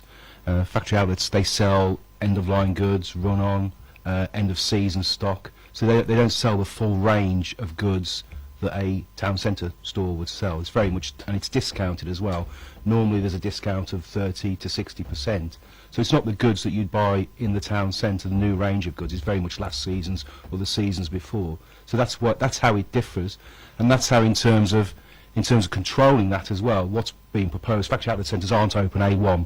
You can't provide the type of retail that you get in town centres. You can't provide that range of goods.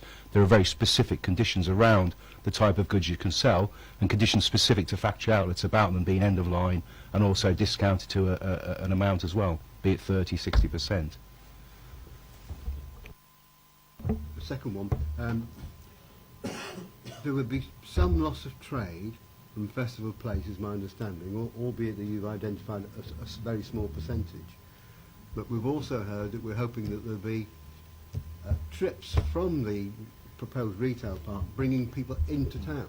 Does your retail impact assessment consider that as well? And if it does, can you give us some examples of impacts of Swindon on Swindon Town or Bicester on Bicester Town? The study that we've done, the impact study we've done, is a worst case. I mean, in many ways, we're working off a kind of indicative scheme at the moment. We don't actually know what the scheme is going to be and how big it's going to be. The impacts we do haven't built in linked trips. We do talk in the report about the benefits that linked trips can bring to the local economy, can bring to the town centre. We're very clear about the need to make sure those are integrated with any scheme that comes forward on the leisure park, to make sure that the people going there are also linking that trip with the town centre. There are examples. We also act on the other side for factory outlet centres. Freeport Braintree has shuttle buses. It also has its own dedicated rail station that was there when the scheme came forward. And that's very clear in bringing forward links with the town centre. In Bicester they have a pedestrian link, and actually Bicester Outlet Centre over the years has evolved and got bigger, but actually Bicester Town Centre has also benefited from new investment as well, and there are linkages from there, and it has a good food and beverage offer, a different kind of food and beverage offer in the town centre as well. So you can see those benefits coming through from the two in terms of linked trips. Could I just add, I do a lot of work for Cherwell Council. Bicester Village is a very high-profile development, but I advised on the Bicester Town Centre redevelopment, and throughout that process we received a very strong response from developers to develop out the town centre, knowing that Bicester Village was on the doorstep.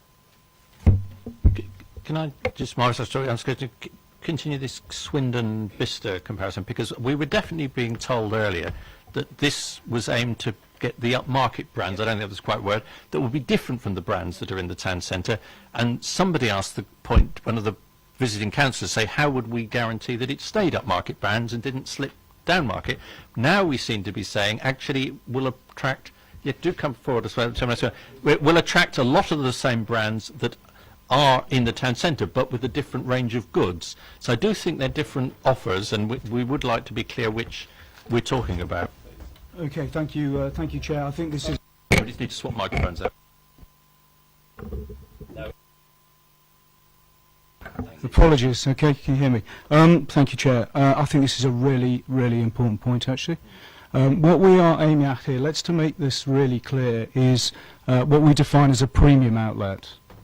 So, premium outlet, as Mike said correctly, is to try and replicate Bicester is probably impossible. Bicester is the best performing outlet, not just in the UK but globally on a per square foot basis. So you cannot get it up to that sort of level. However, Swindon was cited as an example. Swindon is what we define as a factory outlet centre, two very different animals. So just to be very clear again, the aspirations here is to take this into a designer outlet. So it's more akin to Bicester than it is Swindon.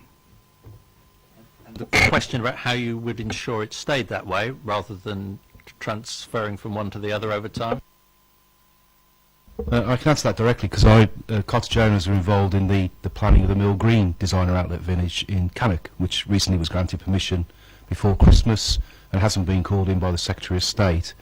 And as part of that, part of the research of that, there's opportunities for two kind of factory outlet centres, two opportunities in the country for two factory outlet centres. One's in the Midlands and one is on the M3 corridor, so it brings into line that need. In terms of controlling the retailers, there's a number of ways of doing that. One option is within the Section 106 or within any agreement to have a no poaching clause, so you're not allowed to poach any of the town centre retailers over a period of time, normally 5 years, which means that in the development and letting of the designer outlet, the retailers are fixed and you're not allowed to take retailers out of the town centre. That's one way. For Mill Green we did a slightly different approach where we had a long list of target tenants, premium retailers that were part of that legal agreement, which meant that in terms of developing and letting out the scheme, those were the retailers, working very closely with the local authority to make sure that those were the tenants that were being targeted and let it out. If that, for whatever reason, those 250 tenants, and there should be plenty there for a scheme of circa 100 outlets, if the scheme couldn't be let out, then there would be a discussion with the local authority as to other retailers potentially that come onto that list. But it's very clear about having control over the nature and the type of retailing that's provided. Can I just add to that? Actually, the list is not 250, it's probably 450 of outlet operators that trade within European schemes. And these operators do not trade, or very few of them trade in the town centre. So, you know, clearly we've looked at this in quite a lot of detail and done some analysis, and I think out of that 450, there's about 3 that are represented within Basingstoke Town Centre at present. So, you know, it's something that's significantly different. I think the other thing that I'd like to add is that let's give an example of somebody I think that was founded in Basingstoke that would never trade in Basingstoke, and that's a retailer called Burberry. Burberry might come to the Designer Outlet Centre, and I had a fascinating conversation with Janet Owen, the curator of the museum, and how we can actually use the opportunity of the leisure park to actually put Hampshire, or the great things about Hampshire back in on the map. So taking that Burberry into consideration is that there's a great dialogue to potentially be had, that actually they could come back into Basingstoke as a place and actually retail out of. So I think one of the things that we've got to be very clear on is as we build the process of the DAC against the leisure side, and I would add on the leisure side, just to reiterate the comments, it would be the biggest leisure park in the UK, don't forget that, is that it gives us plenty of opportunities to actually build the occupier base. And the skill that we have or we need to be looking at in great detail is that if you can get the attractions of people coming outside the existing catchment area and then link their trips back into Basingstoke, then you can start to generate real benefit. And that's the objective of the scheme, and it's the objective that's been placed on us from day one as we looked at this this opportunity. Thank you. We'll do questions and comments and yes, that seems to be clear. Right. Questions and comments, Councillor Harvey. Just a really straightforward question to start with. Who are the 3 at the town centre at the moment? Be interested to know who the 3 are.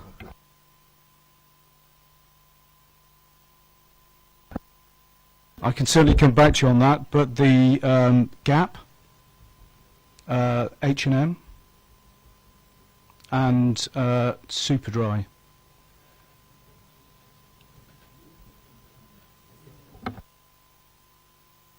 Supplementary coming, or can I move on to Councillor Cousins? How many premium outlets do you currently have under your portfolio, please? Within New River, quite simply none.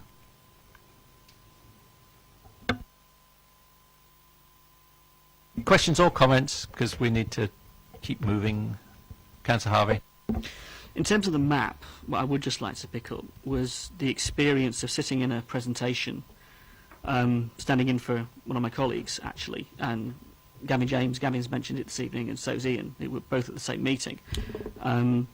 And having a presentation given to you and assurances given to you that the Montague Evans brief was being met, that the people who were coming forward, and in fact it was very interesting because we were told that evening that there were 2 people, one of whom couldn't make it that evening and they weren't part of the process anymore of that evening, and that New River were the only ones who were there that evening who were going to present to us.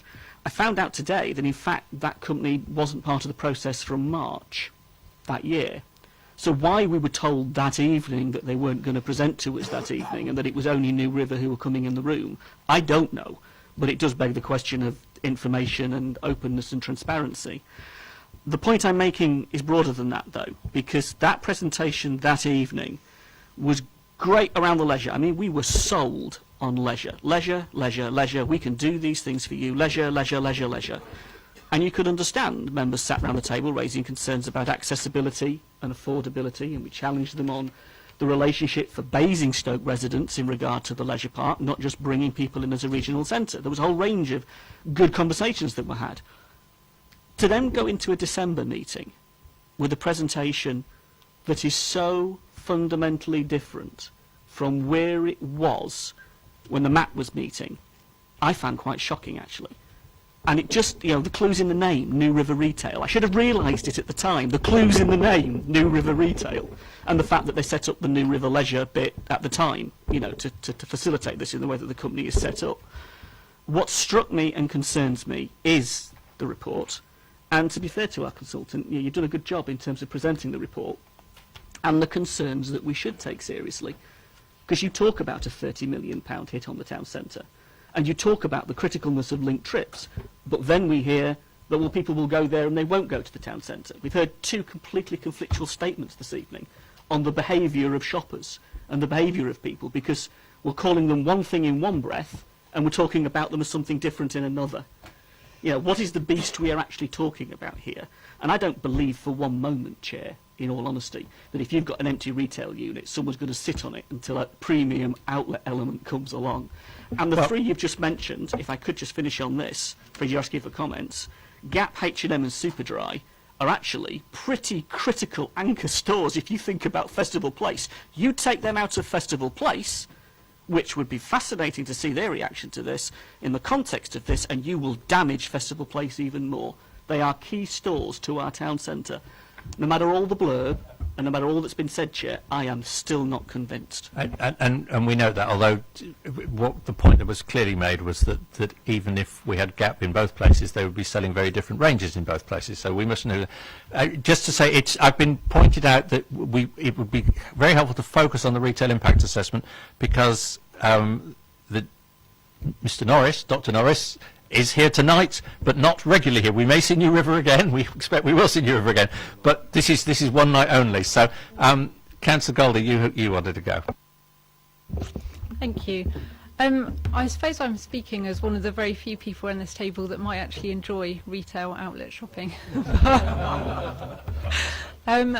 I do think this is a really exciting proposal. I work with young people and we regularly plan trips out, and one of the most frequently visited places we visit is Portsmouth, and this is going to be really similar. I think we're so well kind of centred in location to provide an alternative to that. And I don't think we should underestimate the number of people that do see outlet shopping as leisure, and it's different to town centre shopping.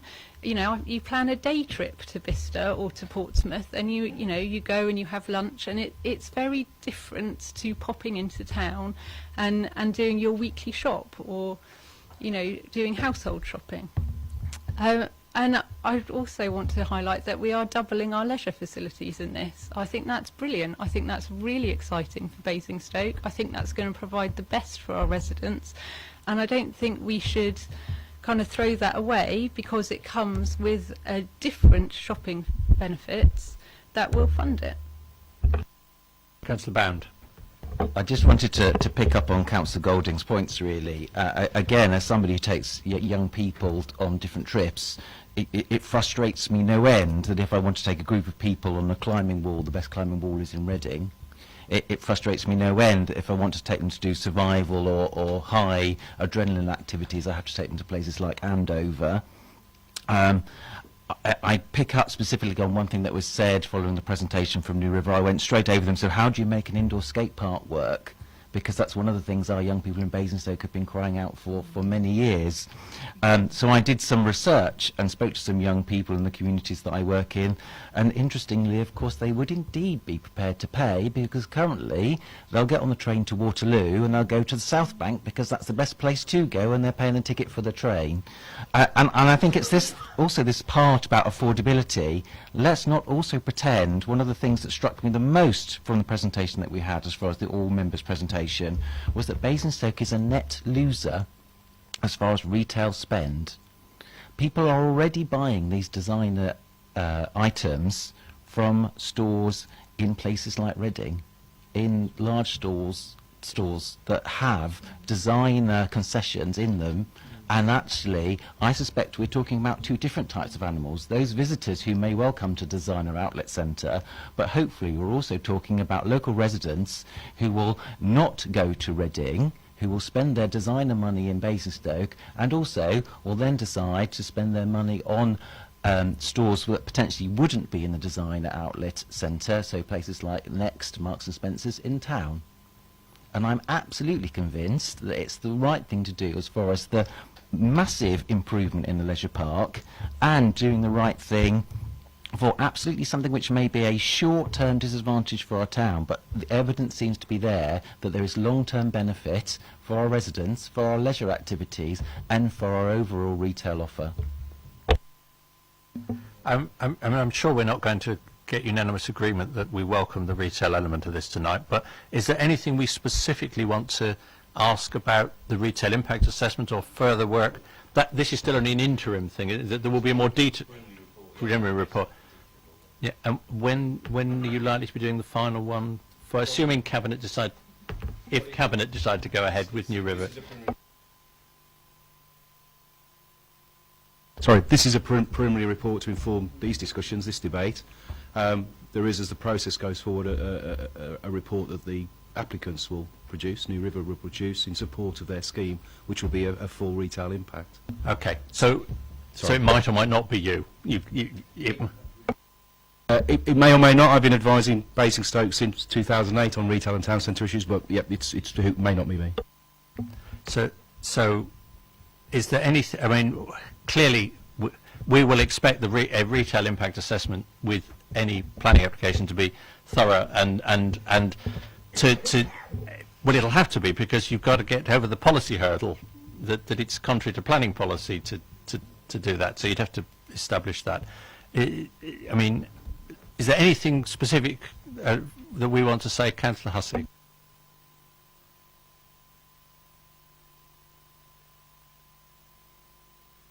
On section 9, the options analysis, it says that we have two main options. Little one, to continue to work with NRR, engaging with tenants and stakeholders and developing the scheme. Then in a separate clause, and entering into a binding development agreement once terms are fully agreed.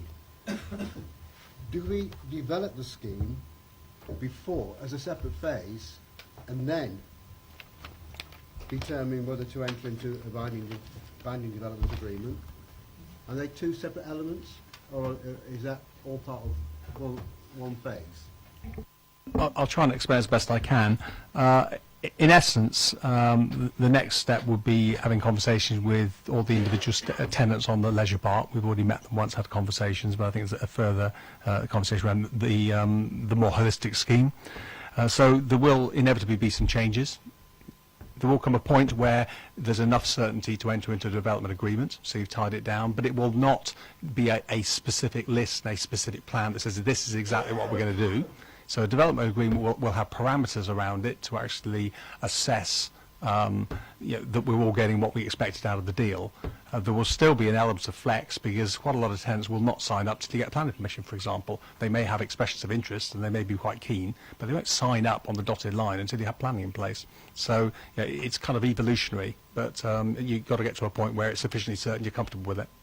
Okay, supplementary. Well, it's in developing the scheme, because in the report, and I expect I've misread somewhere, but it specifically mentions the aquadrome being available before the existing one closes. But by exception, it says nothing I can see about the ice rink. Would the ice rink be still available for all the juniors who play ice hockey and the Bison team? Would that be continuous? Or would we lose an ice rink for a period of time? I mean, I think the purpose of going to talk to all those tenants is to work out what the art of the possible is, because what you can't do is you can't have everything continuous. So in other words, there's going to be some degree of break point. There are some things which may be feasible to do. So in terms of certainly our own aquadrome, we would not concede that. The other one's going to be a question of discussion, negotiation with the various tenants and see the art of the possible, to be honest. But I think I think it's fair to say it would be infeasible to imagine that every facility there could be replaced without any break in service. Will we have a subsequent report before entering into the binding development agreement?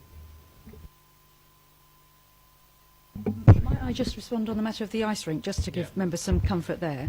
I happened to be in discussion separate from Mike with someone from the ice rink the other day, and I understand that part of our discussions with them about ongoing provision is that they have a large insulated tent you know, so there are ways to, yeah, I'm just saying, yeah. Well, as Mike has said, I mean, it would seem quite, I'm just offering to members that it would seem quite difficult to continue to provide an ice rink in a shed that may be, need to be moved. Yes, so I understand Mike's had initial conversations with the owner and management of the ice rink. We would want to discuss with them their future on the site. It's shown in the scheme, but people make choices. And clearly it's a facility that is much loved by local people, and I'm sure the owner there would want to maintain it if he could, but that would be a matter for the negotiation. Well, oh yeah, that was a question. Will we have a subsequent report? No, I don't think we do. As far as my understanding is that we're asking this committee today to give its views on, as a policy committee, on the principles of the proposals, and we will take those away, and there will be it will then go to Cabinet for a decision, and you will clearly have an opportunity, your democratic right, to come to Cabinet. And if you do not like what the Cabinet decides, and there are enough of you who don't like what the Cabinet decides, and you provide the grounds for opposing it, then it could be subject to a call-in. Right, now, I've seen Councillor Harvey. Did Councillor Jones? Yeah, I thought was okay. Hold on a minute. I was just going to raise about the top of the town, actually, because with this retail going on, we've never actually solved the problem of the top of the town. I've been a councillor, as I say, for a number of years. I think we've repaved it 3 or 4 times. My concern is when we do this impact study on retail, that we actually look at the top of the town. What will it actually close the top of the town down permanently? That's a good question. I'm just trying to keep us moving. Perhaps you could comment on what your study. Presumably you looked at the top of town as well as at Festival Place. Just what your conclusions so far? Well, the conclusions are that it would be a very different animal, the designer outlet, compared to the top of the town. Top of the town is evolving into kind of more services and kind of food and beverage offer as well. The food and beverage that you get at the leisure park would be different to serve a different kind of customer segment as well. So the top of the town would evolve in a different way as it is doing at the moment with the competition internally from Festival Place. The point I was trying to make is that, yeah, there's bars and different things up there, but there's nothing other than the post office, basically, for people to go up the top of the town in the daytime. And it's basically been squeezed out of this life since we've actually built a town centre in Basingstoke, and we've tried to resolve that over a number of years. And I just wonder whether this is the death knell for it. If obviously Festival Place will be squeezed slightly, but there's no way they can compete at the top of town, even for different small shops. Tell me if I'm summarising. I think the answer was this won't have much impact either way on top of town. Yeah, okay. Councillor Harvey. Thank you, Chair. I mean, the Carter-Jonas report is quite clear in its conclusions. However, the level of trade diversion from existing retailers in Basingstoke Town Centre to the proposed DOC identified in this preliminary retail impact assessment raises concern. And it goes on to say there is a risk that it would lead to the displacement of shoppers from the town centre and a loss of linked trip expenditure to other shops, businesses and facilities. That's the conclusions of the report alongside everything else that you say. There is a risk. There is also a concern. And we should be fools not to take that on board in the context of the sort of thing we're talking about here. And that is the sort of thing we're talking about here, Chair. I am fascinated by the point about young people, because I agree, and young people have been consulted over many, many years and have been made many promises about the things that they may see on the leisure park. I mean, other Cabinet members have made promises to them that obviously have gone by the wayside in the context of this particular proposal coming forward. Those conversations in other places at other times. But the idea that young people could go to our premium outlet centre as opposed to a factory outlet centre and buy their discounted 250 quid Burberry whatever in that context from our communities is an interesting point. Are we talking about the things that young people in our community would want to access in the context of this? And is that what New River are talking about by bringing it in as a regional centre to bringing the money from externally into their specific centre for their benefit? When in the context of Festival Place, and this is the important point, Chair, that we mustn't run away from. We designed and delivered Festival Place with Grosvenor as a destination shopping centre, not just for the townspeople and the town centre, but as a destination place. So in the context of protecting it and its relationship to the top of town and the relationship to our own investment in the malls, we have a responsibility there first before agreeing to something that in this context may do considerable damage to it. And 30 million quid ain't a small amount to try and overcome, let alone the rest of it. It's not as if we're talking about small sums here, and Gap and H&M and the other shops aren't small shops. So the judgment call in this, Chair, is really important, and that's the commentary I would leave the committee with. That is, you know, the retail bit that you're talking about, I think, is the Achilles heel of all of this. And I'm going to say on the record, before anybody has a chance to contradict me, 100% behind the delivery of a leisure park, 100% behind it having facilities that are first class and can do tremendously positive things for our communities that we all want. We all want that. But in the back of my mind, I'm also responsible for looking after the town centre and looking after our interests as a town and a borough. And we have to balance all of that. Noted. I don't think we'll pursue I think there's two types of shopping. There's the shopping where you spend money, and there's the shopping where you wander around and look. And what the young people may be doing and what the well-heeled may be doing at a designer outlet centre may be different things. But we won't pursue that. It's well, who said they can't enjoy it? Yeah, that was your comment. Tell us, while we've got Cartagenis here, you've used the word concern. How concerned should we be?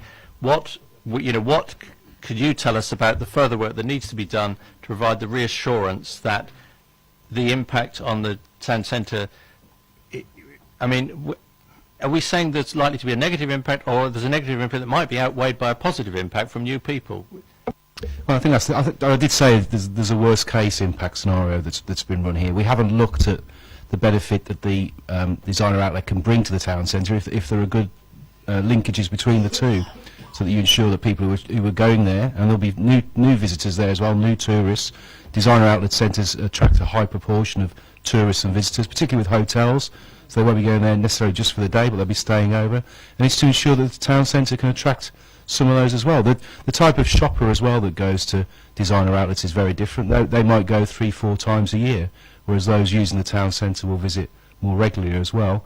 And it's what the NPPF talks about is a significant adverse impact. That's for the decision taker to take a view on. The loss of 30 million without taking account of the other potential benefits that can come is clearly a consideration. But on top of that, the growth, and it's something probably that's not been factored in, that 30 million is coming out of a very strong growth in expenditure within the defined catchment, also the very strong growth of the town centre as well. I mean, the town centre will increase its turnover significantly over the next 10 years and beyond that, and that 30 million is coming out of it. It's a small slice of the overall cake, but nevertheless, if there aren't the mitigating factors that are there to benefit in terms of linkages, but also those conditions you can put in place to give some reassurance and to reduce the risk as well, or any risk that might exist. Do we need to draw that to a conclusion?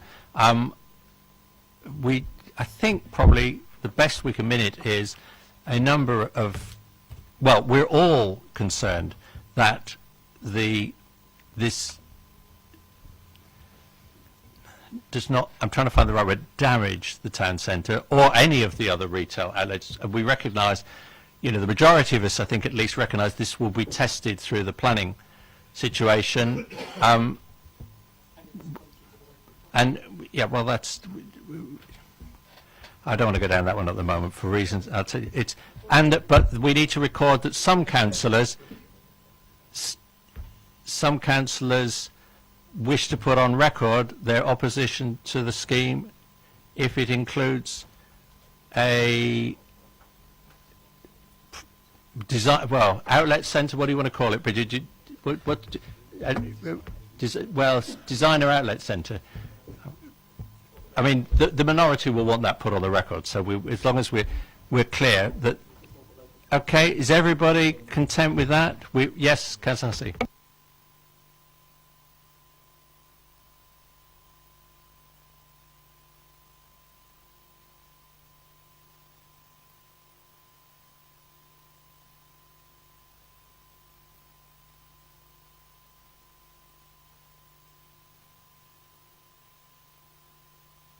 or against it, but I do think the decision is a little bit premature. Okay, well, we can add that there was some concern, but I don't think that was the majority concern. So, To be fair, that is a good expression of there are risks and there are concerns that are being expressed around this table, and the retail element is a major aspect of that. No two ways about it in the way that it's been presented. The local plan policy is very clear, and it is very clear this council seeks to deviate from that, and that should be a comment that's captured. well, not unless the majority want to. I understood Councillor Hussey was saying that he did not think that the retail impact assessment that had been done so far was sufficient to base a decision on whether to proceed with new retail river. But what I was saying, I think the majority are not saying that it is inadequate. We recognise the dangers. We welcome more work is going to be done, but we think it is fit for addresses the issues that need to be addressed at this stage so that we can proceed. Councillor Frost. Thank you, Chair. I'm sorry, I can't let Councillor Harvey's comment about it not being in local plan go. I mean, just literally in the last few months, we actually, through DC, we passed planning permission for a big new hospital, certainly in my ward, on a greenfield site, which is 6 stories high, which wasn't even considered in the local plan. So, you know, we just because we have a local plan doesn't mean to say that we can't consider other areas out of it. Thank you. Thank you. That was the thing I was resisting so strongly saying, but there we are. Forgive me, that's not my point. My point is that it is in the local plan, that we have a policy in the local plan. Well, sorry, it is the point. The point is we have a policy of protecting green fields that we overrode in that case. That's for you to argue. Guys, that's for you to go and argue. But we do not have time to go down that one tonight. This is the procurement issues that we've been raised, the retail issues that have been raised, the points about affordability and accessibility, traffic, all the elements that have been raised this evening are genuine concerns that need to be addressed. Yeah, which is what we've done. Yes. Thank you, Chair. I just wanted to, it hasn't been mentioned tonight, I just wanted to draw your attention to it and other councillors as well in the room, that as part of the work that we've been doing as well is updating the retail capacity work for the local authority. That capacity is showing that over the plan period there's capacity for 29,000 square metres net of new comparison goods floor space. And you are tasked as a local authority within the MPPF to meet needs in full over the planned period. So that's another thing to think about in terms of having to find sites, identify sites to meet that need in full over the planned period, be it town, edge or outer centre. So that's just another thing within the plan to think about as well. Fine. And I think we've captured all that we can capture that we're going to agree on, or at least agree that we should record. Thank you very much for all our visitors. I won't say I hope you've had an entertaining evening, but thank you very much for participating, and for the backup team in the back who haven't been needed to be involved. That's that item done. We agreed that we will just invite people who want to make comments to send them to the portfolio holder. Yeah, okay, we've noted the content of the report as well as passing on our comments. Fine, which brings us to the work programme, and I'm going to be passed a note from my left with the changes that need to be made to the work programme. Way. Right, thank you very much. Thank you, portfolio holder and executive director as well, and officers. Good.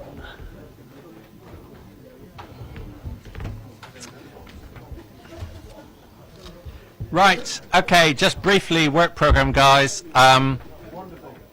At the moment, the work programme has management of leisure facilities beyond 2018, down for March.